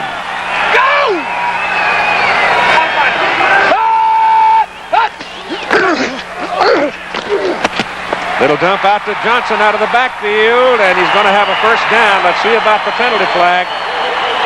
Penalty flag thrown by apparently the back judge, and it may be against Denver. I see Jerry Holmes clapping his hand. Holding defense number 32. Penalties decline. They called Kenny Johnson for the hold, so it was an act by Jerry Holmes, and it's going to be first down and goal for the Denver Gold at the New Jersey 3. Jerry Holmes thought for sure it was called against the Denver Gold. While he was jumping up and down, Bill Johnson was chewing up some territory, getting them in scoring position. 5-10, 3rd quarter left to play. 17-14, the Generals leading by 3. Nickel! Next point, Jimmy! Inside!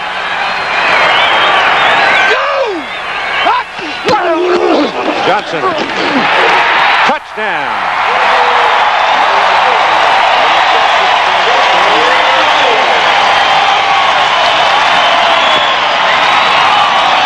Well, certainly Mouse Davis is giving Bill Johnson every opportunity to make his prediction come true, to have a great game. Right now he's matching Herschel Walker touchdown for touchdown. Each man has scored 2 for their ball club. Well, watch the effort. He's 220 pounds. He's wrapped up there. He's hit, but the legs keep moving, and he stays on his feet for the touchdown. This extra point now begins to take on some importance. 4 points, a whole lot different than 3. Got it. So the Denver Gold respond. New Jersey takes the opening second half kickoff, goes for a touchdown. Denver comes right for bay. Birmingham out to a 21-0 lead over Los Angeles in the 1st quarter. And if New Jersey can come back and win, then you would have 3 teams at 9-4 in the Eastern Conference. And so that game next Sunday would be for the conference lead, or at least a share of it. Kick beyond the end zone, and New Jersey now will come back with the ball at the 21st down. 4:47 to go in the 3rd. We'll battle it out against the fierce Tampa Bay Bandits. It all starts live at 2:30 Eastern next Sunday on the USFL. All right, we've exchanged touchdown marches now here in this 3rd quarter. And let's see as New Jersey comes out for its 2nd possession. Flutie, 3 out of 10, 104 yards. He's been picked off 1 time. Didn't mean anything, came at the close of the half. Maurice Carthen. Caught from behind, penalty flag, Calvin Turner. Slicing in to make the play for Denver. He came all the way from his outside defensive end position across. 89 on the offense. The penalties decline. That's Sam Bowers. But Turner came all the way across from the top to make Bill that Johnson stop. right now, the man for Denver with Tim Brent. Keith, he's been the workhorse on this side, 71 yards, far short of the 200 that you wanted to get today. But I would imagine, as you said earlier, with Herschel on the other side, it's been incentive and motivation for you. Oh, yeah, you know, I'm going to keep chugging and chugging and chugging all day long, and hopefully I get that 200-yard game. You feel like you can move anytime against them now? Well, they're all playing a lot of nickel, so, you know, we might draw and screen a little more. All right, Keith. Soft-spoken big man. Yep, nickel, of course, is. Correction, the holding penalty is accepted. First down. The nickel, as you referred to, is against 5 defensive backs, as Denver accepts the holding penalty against I New couldn't Jersey. understand why they wouldn't. They had 5-yard loss on the sack. This takes them back to the 10-yard line, but it restores the down. So instead of 2nd and 15, they're looking at 1st and 20, but still a little bubble back here. And you got a little fire going. Right there. Stop! Herschel Walker. And I'll tell you, the big fellas are whacking each other. They certainly are. We've talked a great deal about the defenses of both teams, but the defensive coordinator for the Denver Gold is a man by the name of Joe Herring. Was a 1965 graduate of Bucknell University, and I was a company commander of truck convoys in Vietnam as a first lieutenant. Back in 1978, he was also a special teams and linebacker coach for Walt Michaels again, and with the New York Jets. So he's had a long career coaching football. Second down, about 18. Flutie gets his pass away, and a penalty flag as Sam Bowers comes down with the ball. That's a heck of a catch by Sam, and they may flag Darrell Hemphill here. All right, Darrell Hemphill was up in the air, all over his back, but Big Sam came down with it anyway. Number 25 on the defense.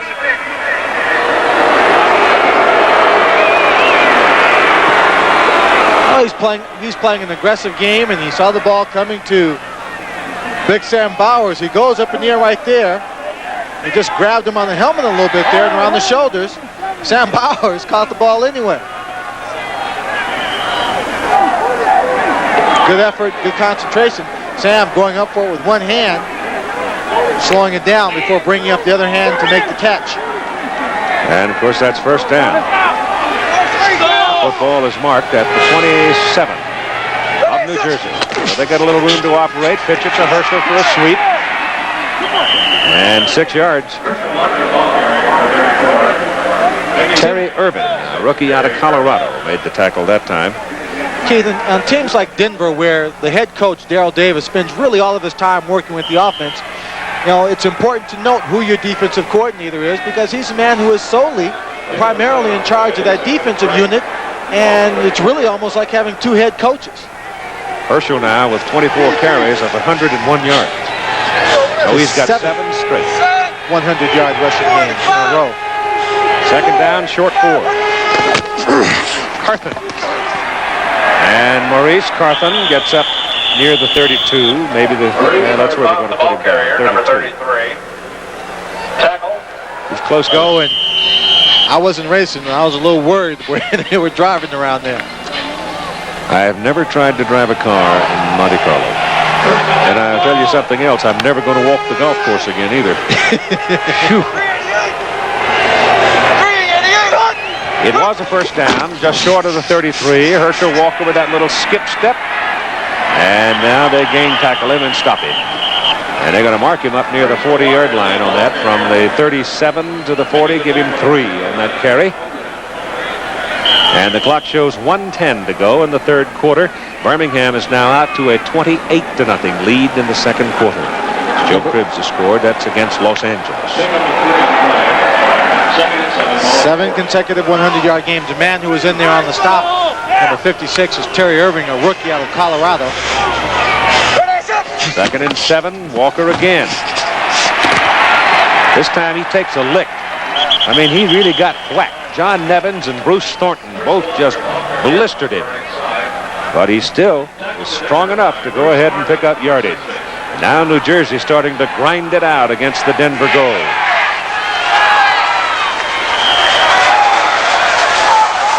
Denver Gold, a very young football team, Keith, in experience. Found out last night that the average years of experience for the Denver Gold is 2 years. Wow, that is it. And when you figure they have 13 rookies, and the rookie doesn't have a single year of experience. Flutie, play action. Goes short with it. Pass good to Walker out of the backfield. Herschel's got a first down and a lot more. Bumped out of bounds at the Denver 25. And the third quarter is over with Denver leading by a score of 21-17. And we'll be back after this message and a word from our local stations. New Jersey Generals trailing by 4 on a drive as we go into the final period of play. The USFL on ABC. Whatever, but he's on the sideline right now. In a situation like this, 3rd and short, 3rd and 2, it's the kind of place you want Maurice Carthen in the ball game. Good blocker. Walker's got it. Second effort. Short of the first down. He had to get to the 15. He didn't get there. So it brings up 4th and about 1. And a decision from Walt Michaels. Well, right now, Walt Michaels is standing there. He signaled for his team to hold right there. And he just said, go for it.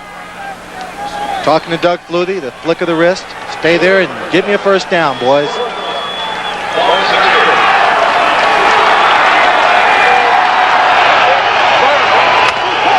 It's 4th and 1.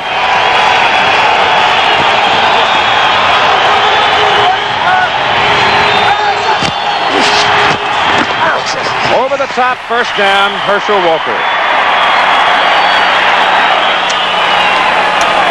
He had to get to the 15-yard line exactly. Well, the linesman came walking right down the yard marker, right down the 15-yard line. Now look, very good defensive penetration. They tunnel low. They don't let the offensive line fire out too far. Herschel goes up behind the line of scrimmage, comes down, looks like he's over the top beyond the first down marker.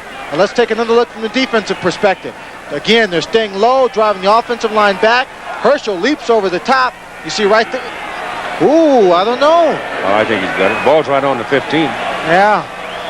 He had that ball tucked in. His head just got over that 15-yard line. He got it. By the nose of the pigskin. You can tell by the boos, it doesn't make the Denver fans happy. Mouse doesn't like it, but the chain was brought out and measured. It was a first down. You take a look. Herschel Walker goes up. He comes down. You see his shoulders hit right at the 15-yard line. They mark the ball at the same spot. Flutie's got it on a bootleg. Great block from Jeff Speck to get into the 5 or close to it. He was knocked out by Darrell Hemphill, but it was Jeff Speck who leveraged the defender out of the way, and Flutie turned it big. When Flutie turned it big and got knocked out of bounds, he also took out a cheerleader. But good fake to Herschel. He rolls a bootleg, and here's a block you're talking about. Oh, it's right there on the outside. We can't see it there, but Flutie cuts inside. Has a big hold and back to the outside. Now watch as he goes out of bounds. He takes... Oh. He keeps going and takes the cheerleader out. He's short of the first down. They're at the 6-yard line. Second down, 1. Walker. And there's your first down at the 4.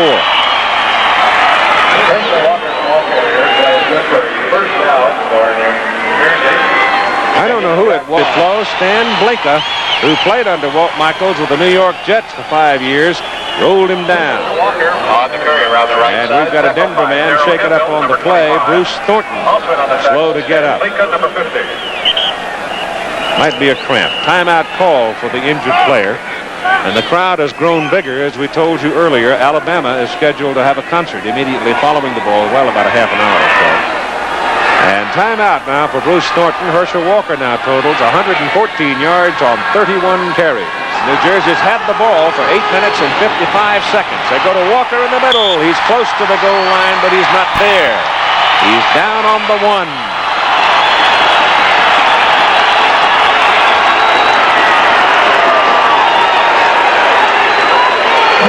Nevins, John Nevins on the bottom of the stack.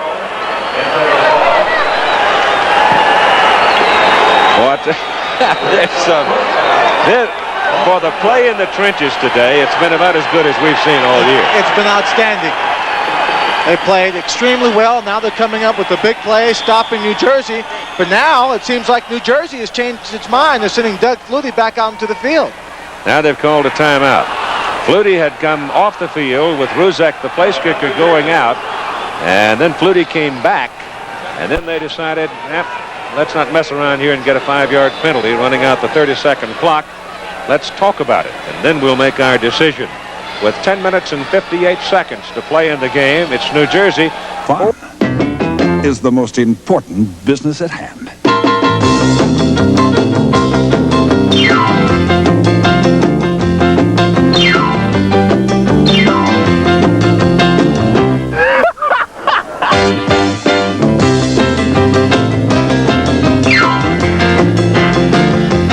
The USFL, where football is still a game. The preceding message was furnished by the United States Football League. On 4th and a yard, 4th and goal, New Jersey's going. Denver's loaded up the defense. They've got 5-6 linebackers in there. Maurice Carthen back in the game. You got to figure Walker here. He's got it. He dives. It's touchdown.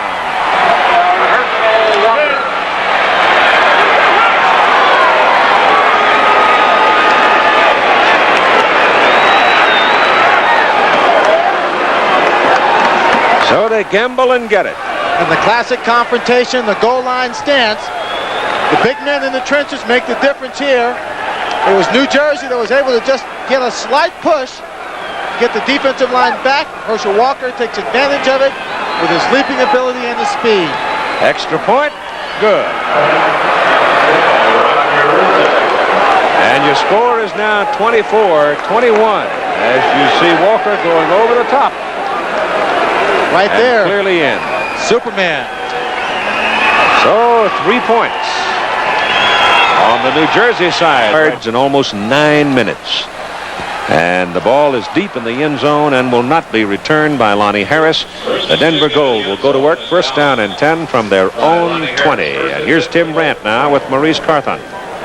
Keith and Swanee, you were exactly right about the laceration on his nose. It's been bleeding profusely, but they have stitched it up. How did you cut your nose, Maurice? Oh, when I ran the last play, I ran the ball on the fell in the face mask, caught me in the nose. Fell right on your face? Yes, Did they stitch it up or just put some steri-strip bandage? They just steri-stripped it right now. Oh, the fun part's yet to come. Then after the game, they're going to put some sutures in there, Keith. Well, if they win it, it won't hurt so much. Well, I hope he's going back in the ball game because without Maurice Carthen, they are sorely lacking in a real strong blocker in that backfield. Here come the goal from the 20. Galliano makes it, keeps it. Sideline pattern, no. He went instead to number 80, Leonard Harris. He had a man over there on the sidelines and open, but he tried to get the ball to Harris in front of Johnson and couldn't do it. Kenny Johnson, the man covering on the play. We've seen Leonard Harris make some great catches today. We've also seen him drop 2 big ones in the afternoon, and so it's not been his best day. We talked about the defensive people on both sides. The defensive coordinator for the Generals who's doing a great job today is Dale Lindsey. Played 9 years for the Cleveland Browns and doing a real good job here the last 3 years with the New Jersey Generals. Second and 10. Galliano's pass caught by Bill Johnson. Got a first down. Big Bill crossed the 40 and out to the 42.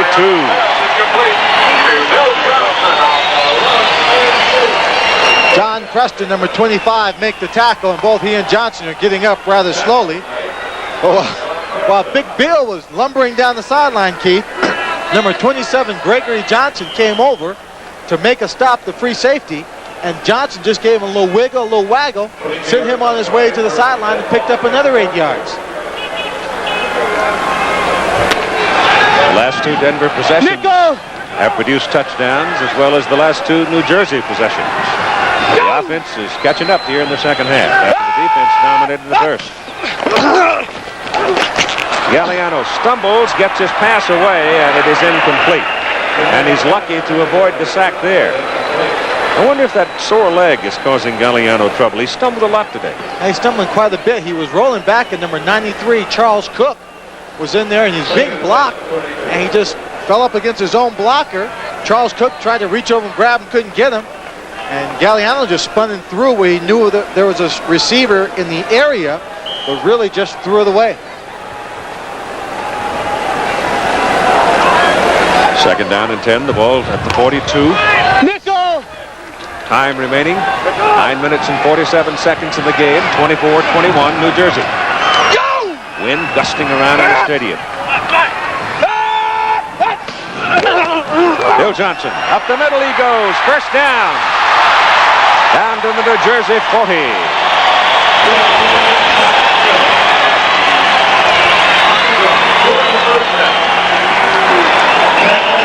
Johnson is slow to get up, but he's all right. Meantime, back upfield, and New Jersey man is down. Another look at it. We'll take another look, a little counter step right there. And watch the moves this big man has. As he runs through, weaves his way, little move right there. And the rest is all power, but he got off the field, Keith. He was holding his left arm. I don't know whether it's his arm or shoulder that's the problem, but he was just holding that left arm very carefully. Johnson now on 17 carries with 89 yards in the ball game, and the hurt general is John Miller, the right outside line. Conference on the line when the New Jersey Generals play at Tampa Bay next Sunday. You'll see it here on ABC at 2:30. The Denver Gold will have the leaders of the Western Conference, the Oakland Invaders, here at Mile High Stadium on Thursday night. It'll be a short week for them. Just short of the 40. First down. Johnson back in the ball game, and he is hit right. Well, they're going to give him a yard pickup on that carry. Not much deception on that particular play. He just turned around and gave it to it. Vince Evans, who started the season as the quarterback, gave way to Galliano, and the main reason for that reflected in completion percentage and interceptions. Last week, Galliano was hurt. Vince Evans came in, threw 3 touchdown passes, had a good game. We thought Galliano would not play, and we thought that Vince Evans might be the starter this afternoon. Sideline to Vincent White, has a first down, and they get him at the 27-yard line of New Jersey. 8:27 to play in the ball game, and New Jersey leading 24-21. The fans are a little upset. They thought that a penalty should be thrown. A penalty flag should have been thrown. But it was just an aggressive tackle. Take a look at the kind of protection that Bob is getting back there when he drops back to throw. We'll see the hit here by Justin as he reaches up and just grabs him on the side of the helmet. It was not a face mask. Flags! Go! Negative! Play action to Johnson. Galliano has time. Sideline almost picked off. Good timing play by number 26, Kerry Justin, cutting in front of Mark Lewis, and could not pull it in. That score at Birmingham at halftime is now 35-7 over Los Angeles. The Stout has thrown 4 touchdown passes. Go Cliffy, a Penguin from Youngstown State. Mouse is trying to bring his team back. Wait a minute. That ball is on the 28-yard line, and he went out of bounds at the 27, and the yard marker is closer to the 27, but the ball has been put down on the 28. Costing Denver a yard. Somebody ought to spot that and go say, wait a minute, guys, you're taking a yard away from us. And Denver's called a timeout now. Both teams with 2 timeouts remaining, 8:22 to go in the game, and it's New Jersey leading by 3. Down and 10, and they have remarked the ball back where it was supposed to be. 24-21, and the wind now is real trouble. It's just whirling around.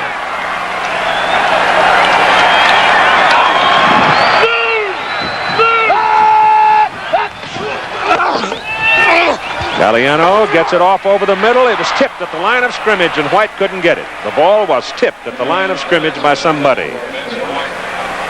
You know, Keith, there's a lot of time left on the clock, 8:17. And if Denver does not score a touchdown here, they kick a field goal, they could tie it up. I'm all, hindsight is 20/20. I'm wondering if it wouldn't have been a great move for Walt Michaels to have gone for 2 points after he scored the touchdown instead of the 1. So his team would be up by 4, putting the pressure on Denver. As we look back and we see the ball It's just slightly tipped. Charles Cook. By Charles Cook. It is 3rd down and 10.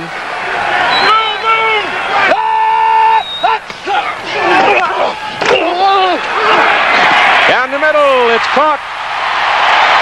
Leonard Harris, first down at the New Jersey 12.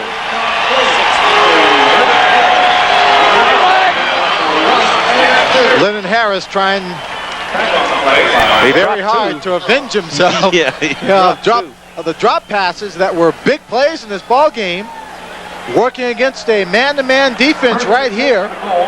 Again, he gets behind Kenny Johnson, shakes him, the ball's thrown in, he takes a lick, but this time Leonard Harris from Texas Tech comes up with the catch. Ball at the New Jersey 12.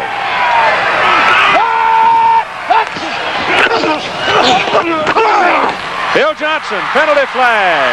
Johnson's in the corner. Let's see about the flag. He's in the end zone, but let's see about the penalty.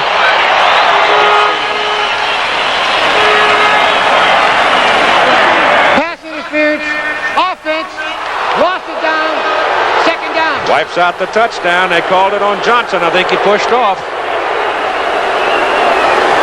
I'll tell you one thing. Johnson pushed off. Johnson's getting up slow on the sideline there. When he caught the pass and went out of bounds, he nailed a cameraman on the sideline. We'll take a look at the isolation. He goes out there. I don't see where he pushes off, Keith, at all. He makes the catch and then turns it up into the end zone. But watch him as he goes in. That doesn't show any offensive foul. No, it doesn't. But he goes off to the side, and he just ran smack into a cameraman who had a little portable pack on the side and nailed him. We'll take another look from our end zone camera. I still don't see it. I still don't see the holding by the receiver either. Pushing. It was a push. Oh, the push right there. He goes off. Well, watch right here. It had to be against... There's the cameraman he made contact with and goes down. It had to come against Gary Moten, the linebacker, but whatever it was, it's called, and it's effective, and the ball comes back to the 22. The camera, Keith, is what... a camera is what hit him in the side, Keith. And his ribs are hurt. Not one of our cameras. It's someone else. Todd Gearhart comes in now. So it's 2nd down and 20 from the 22. Galliano throws it. Pass is caught inside the 5 and down at the 2. It's Mark Lewis.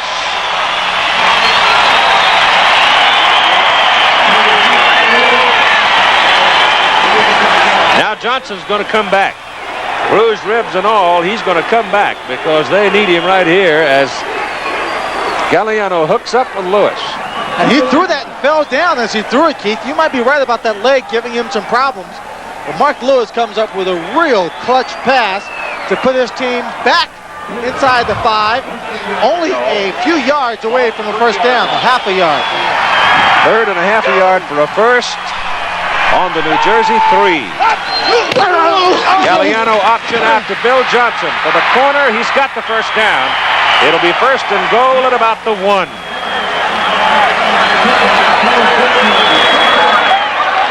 (24-21), New Jersey leading with 6:06 to play in the ball game. And the crowd now, many of them coming late for the Alabama concert. And they're getting quite a show in this 4th quarter. They certainly are. Getting a chance to see Bill Johnson prove his worth and show what kind of metal he's made of, as he has bruised ribs. He's been beaten up quite a bit. He almost...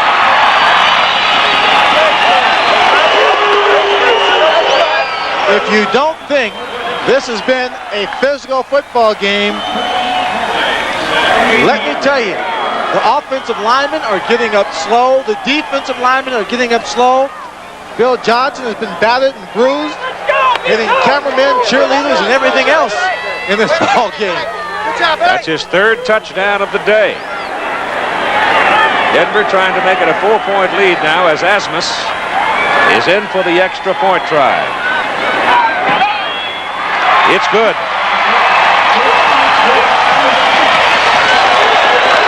So it's 28-24 Denver now, and 6:02 to play in the game. Takes this ball, Gets good blocking by his offensive line, but just kind of burrows in like a mole behind that blocking to get the signal from the referee that the touchdown is good. Galliano having a great day this afternoon. He has 15 on the 27 for 220 yards and 1 touchdown. Bill Johnson, 20 carries, 93 yards, and 3 touchdowns on the day. But it doesn't tell you. However, keep in mind that the last 2 New Jersey possessions, high hanger, back into the end zone, and they're coming with it. It's Pegues, Rod Pegues. Oh, look at this. He falls down. He's trying to cut back into the open field, and he fell down at the 25. He might still be running if he'd have been able to make that cut. Well, his eyes saw a hole open up, and his mind said take it, but his body said no way. That would have been about a 90-degree cut, Keith, at full speed for him to make it. Crowd is 29,126. The best previous crowd this season for the Gold at home is the opener, 17,790. Hey, watch the pass! Watch the pass! Down, Sam! Down, Sam! Down! From the 25, first down. Walker's at the slot. They're showing blitz. Give it to Carthen, and he's grabbed at the line. I met Mike Telefero a few years ago out in Las Vegas at a tennis tournament, Keith. He came in with O.J. Anderson, who is his first cousin. Second down and 8. Herschel Walker, big hole, and a first down as he crosses the 35. Really blasting through, that time with power. Nothing fancy, the hole open, and he just shot through it. Number 53, linebacker Mike McKibben for the Denver Gold is out of the ball game. He has a twisted ankle in the game.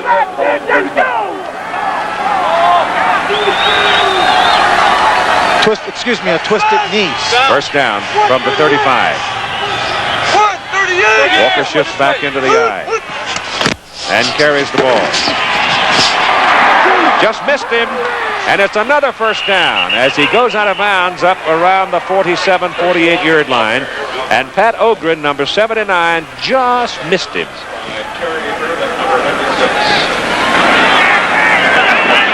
Time remaining 4 minutes and 11 seconds as Walker goes out of bounds, stopping the clock, and they've marked his progress now as he went down that sideline. They put him all the way on the Denver 49, so he got more out of that sideline move than we thought. Well, it's like we always said about Herschel. If you don't hit him and stick him right there, if you give him a just miss shot, he can pick up another 10 yards on you. Carthen to the 45. That's a pickup of 4. So New Jersey just grinding it out here in the late stages of the ball game. They had 2 long marches against the Denver Gold defense in their 2 previous possessions to take the lead. Denver came right back to go 28-24, and now it's Terry Irvin, a linebacker, number 56, for Denver down on the 40 to play in the game. Flutie bootlegs it out. Walls is after him. Walls has got him. Craig Walls, his job was to shadow Doug Flutie, and number 55 from Indiana ran him down back at midfield. He's doing his job and doing it very, very well.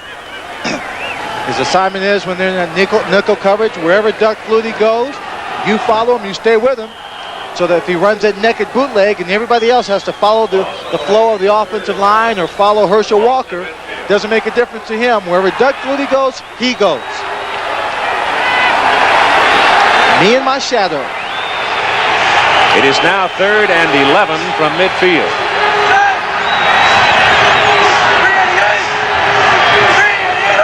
Walker's in the slot. In the short zone. Ball thrown to him. He's got it. Caught from behind and brought down by Jeff Delaney. Jeff Delaney from Pitt, who had time with the Rams, Detroit, Tampa, and the Maulers. Was an outstanding football player at the University of Pittsburgh, and he brought him down from behind at about the 43-yard line. You see the kind of pressure that the 4th down linemen are putting on Doug Flutie. collapsing the pocket around him, but he's able to get it off to his leading receiver, Herschel Walker. 4th down and 4.5, close to 5 yards. 4th down for New Jersey. Crowds into it. 2:52 to play. Little short pop is deflected at the line of scrimmage. And the flag is thrown. Pass now interference. comes the flag. It's going to be, I believe it's going to be pass interference. It is. Oh, the ball's tipped. The ball's tipped. Ball was tipped. No pass interference. There's no interference. The ball was tipped at the line of scrimmage. The head official comes over, makes the clarification in the call. The official in the backfield didn't see the ball being tipped. All he saw was the receiver being hit and not being able to make the play. We'll take a look. There are the blitzes coming on. Herschel picks up a linebacker blitzing through. There the ball is tipped right there. There's the pass interference. So the officials make the right call, but the head official comes over, makes a Jeff Delaney clarification. is going to tip it. Right there. Now once the ball is tipped, it's not pass interference. Dead So ball. Denver takes over. First down at their own 43 with 2 minutes and 43 seconds. Couple of first downs. And they've got themselves a big win. Bill Johnson trying to get outside and won't do it. He'll lose a couple of yards, 1 yard at least on that effort. And 2:33 to go. You've got another Denver goal down on the field hurt. Looked like one of the wide receivers took a lick over there and he didn't get up.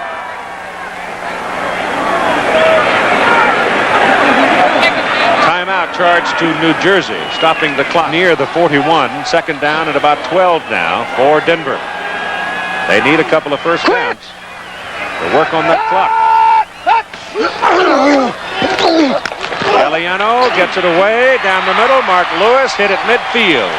That is short of the first down by 3 yards.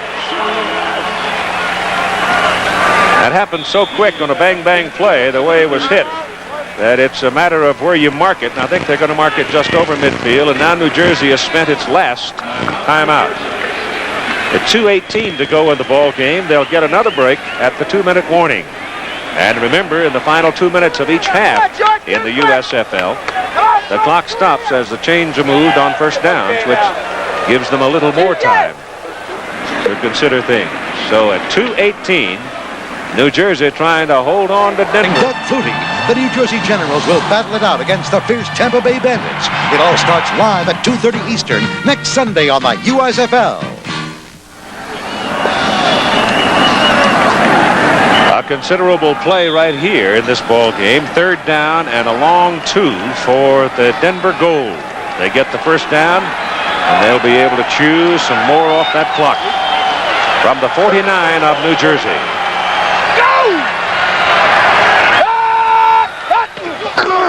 They're going to throw for it. Little lob pass to Johnson out of the backfield. First down as Johnson goes to the 33. Make it the 34. So Bill Johnson continues the hero in this ball game. He has come through with the big runs, consistently supplying this run and shoot offense with a solid ground attack. And now he comes up with the big catches here in the second half. They've been dumping the ball off to him, coming out of the backfield much more often than they did in the first half. While the receivers are running deep, clearing out zones, running the man-to-man coverage deep into the secondary. He's been coming up with the short catch and the long run to go with it. 34-yard line of New Jersey. First down, Denver goal. 2:12 to play in the football game. 28-24, Denver leads by 4. Johnson with the ball again. Oh, what a lick he took. My goodness, who was that? 54, Lamont Jeffers, who had gone to the New Jersey Generals from the Memphis Showboats. And he really got him on the numbers. 2-minute warning. 2 minutes to play in the football game. And the Denver Golds camp second down and 10 at the New Jersey 34 and leading 28-20. The Aggie from Utah State, Bob Galliano, who has stepped into the run and shoot under Mouse Davis at Denver and found himself a whole new career. He's 30 out of 46 today. No, I'm sorry about that. He is 30 yards first half, 46 in the second quarter, and then he added 75 and now 91. So he's just getting better and better and better as the game goes along. From the 34, second down and 10. Bill Johnson, sweeping right. Caught from behind by Lamont Jeffers, who makes his second big play of this possession, but still Bill Johnson has the ball down around the 28 for a pickup of 5 yards. Lamont should have knocked him out of bounds, which would have stopped the clock. He's lucky to get him at all. That's true. Well, I'm always looking for the optimum here. And New Jersey's going to Tampa Bay next week. That won't be easy. Now, Tampa has a history. When they get pummeled, and they were pummeled last night by Memphis, they usually come back like gangbusters. New Jersey's only beat them one time in 3 years. And then the following week, they've got Memphis at home. In a night game. So they're in the tough part of the schedule right now. Galliano pitches the ball to Mark Lewis. The wide receiver coming around, and Lewis is caught just short of the first down marker and ridden down at the 25. And if you don't think that Kerry Just, number 26, is fast, got another thought for you on that one. He just shadowed him parallel down the field when he saw him going across and made a great tackle on Lewis. Yeah, but how about the grit that Denver showed by running that kind of a play at this point in the ball game? The clock is rolling. It's coming up on 40 seconds. 28-24. Denver leads. Moss Davis yelling 33 and going on what he had said earlier about running the option, 37 option. I suspect that 33 is a handoff to Johnson just over left tackle. Fourth down, a yard and a half. Galliano drops the ball, covers it, and that'll stop the clock at 20 seconds. Just looking for an open area to get open for a Doug Flutie pass. Can't get it away. Number 73, Mike Talaferro, ran him down at the 33-yard line.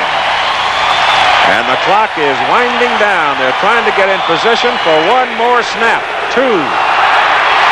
He gets the snap off with 1 second. No time remaining.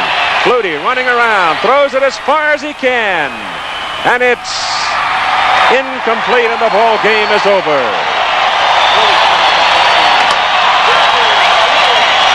Tim Brandt now with a happy mouth. That's a show. That was a show, wasn't it? Kids did a hell of a job. And they did a great job. Oh, you just stepped Joe. All right, Mouse. Hard-hitting ball game. Big plays the key. No question about it. They really came at us the second half, maintained the ball. Every time we got the football, we stuck in the end zone. That's the game. And that was a hell of a ball game. Herschel's a great one. I thought our defense played super. It's just a great win for us. Very proud of our football team. Offensively, big plays there, Harris. Johnson was spectacular. No question about it. Billy, once again, super. And I just was very pleased with every guy on our football team. One of those team efforts that we're really excited about. All right, Max. Congratulations. Hey, thanks much, Jimmy. All right, Keith. All right, a real quick summary here. Herschel Walker wound up with 142 yards and 2 touchdowns on the ground, a touchdown and 106 yards receiving for a total of 248 for Herschel. They'll win to give them a 5-8 record on the season. New Jersey now drops to 8-5, and they are tied with the Memphis Showboats at 8-5. The Houston Gamblers will be playing at home against Jacksonville on Monday night. Houston with an 8-4 record. Oakland 9-3-1, and now Denver 9-4. And here's the man of the hour for the goal, Bill Johnson with Tim Brandt. Oh, I tell you, Billy, it looks like you're in a lot of pain, and you just barely got over here and off the field. Well, I took a lot of punishment today, and it's a man's game out there. Did it help you at all that their linebackers were so banged up they came out with all the defensive backs? I didn't hear that question. The defensive backs, they came out, played a lot of nickel, some dime. I'm sure you'd rather go against some of those DBs than you would the linebackers. Oh yeah, they were playing a lot of nickel, and we were throwing against the nickel a lot more, because the dime only has one linebacker in. So we would rather run against the dime, but we ran against both of them pretty good today. Tremendous effort on your part. Looked like the toughest lick, though, came from that cameraman on the side. Not one of ours, mind you. Oh, yeah, that camera is pretty hard. All right, Keith. He seems to be in pretty good shape. He's to the locker room now, and he's now going to go in and take some well-deserved rest. Did a heck of a job today, Bill Johnson. The final score, the Denver Gold 28, New Jersey Generals 24, and next week we'll see the Generals going to Tampa Bay, taking on co-leader of the Eastern Conference, and it's now become a very Rocky Mountains. And the first quarter was rocky for the pass defense of Denver. First play of the game for the Generals. And I mean, Herschel Walker, George, you and I might have even been able to complete this one. 68-yard touchdown pass, 7-0 Generals. But the Gold strikes back. And then Bob Galliano's played pretty well for Denver this year. He'll look and find Leonard Harris across the middle for the 30-yard touchdown pass. We are tied at 7. Even the security guards are psyched. Second quarter, New Jersey leading 10-7. Bill Johnson, first of 3 touchdowns, had 98 yards on the day. Goes over 1,000 yards and a heck of a spike, too. Gold lead at 14-10. Third quarter, Herschel, who went over 100 again for his 7th straight time, had 140, scored 3 TDs. There's one of them, 17-14. Now, 24-21 Generals, but in the fourth quarter, Bill Johnson goes over from the 1. The Gold wins at 28-24. And Bill Johnson was the man of the hour for Denver. It's a really good feeling, but, I want to tell everybody out there that, that offensive line in front of me are great guys, and I love every one of them. I think he's a heck of a runner. He's an asset to any ball club. Some people feel that, a lot of running backs could do what he's doing in this type of offense, but I think he's proved that he's an exceptional runner. In a one-on-one situation, he's very difficult to bring down. He's a strong, powerful guy. He's a lot of fun to have back there. So, biggest Denver crowd of the year, 29,000. Were they watching Alabama in a post-game concert, or were they watching Bill Johnson in the Gold win as they beat New Jersey 28-24? Meanwhile, in Portland, the Breakers lost their 6th straight, and Arizona snapped the 6-game losing streak. No wonder the smallest crowd of the year in Portland, 15,000. Watched Arizona win at 30-21. Doug Williams, a couple of touchdown passes. Birmingham, couple of records set in this game as they rolled Los Angeles 44-7, tying Tampa Bay at 9-4, first place in the East. Cliff Stout, 5 touchdown passes, ties the USFL mark. Chuck Clanton with 2 interceptions, now has 13 on the year. That's a new USFL mark. Too bad nobody saw it. 4,600 friends and relatives of the LA Express were on hand at the Coliseum. And a reminder that Monday evening it'll be live USFL football here on ESPN. The run-and-gun Houston Gamblers at home against the Jacksonville United States Football League was formed. Stout made the move to Birmingham, Alabama to prove that he was more than a shadow watcher, that he was a good quarterback, just in the wrong place at the wrong time with the Steelers. A record-tying 5 touchdown passes on Sunday for Stout as the Stallions beat the LA Express. Greg White has a report. Cliff Stout tied a USFL record with 5 touchdown passes while leading Birmingham to a 44-7 blitz of the LA Express. It was Stout's best day ever. It was a great opportunity for me. It was nice playing for the Steelers for 7 years. I really enjoyed the year I played, but it really didn't work out that well, and it's frustrating for any player to be in somebody else's shadow. And it would have been nice if it worked out there, but it didn't. And with Raleigh being down here, and I played with him for 5 years in Pittsburgh, and it was a great opportunity for me to come someplace and just play my own football game. Well, I was fortunate today, and that I saw a lot of man-to-man coverage, and my eyes generally light up when I see man-to-man coverage, and Cliff was throwing the ball real well today. Some folks around the USFL wondered if the Cliff Stout experiment would work for the Stallions. Well, team president Jerry Sklar beams from ear to ear when talking about the young quarterback from Youngstown State. All he did in his first year with the team was lead him to the Southern Division Championship after never getting a shot in the National Football League. This year, so far, the Stallions are number 1 in the East. You always take a risk with a player that has not played consistently. And Cliff's turned our decision into a good decision. Well, you don't spend 5 years. I was 5 years in Pittsburgh, and I knew the guy. Watched him practice a lot, watched him in a few games when we played exhibition.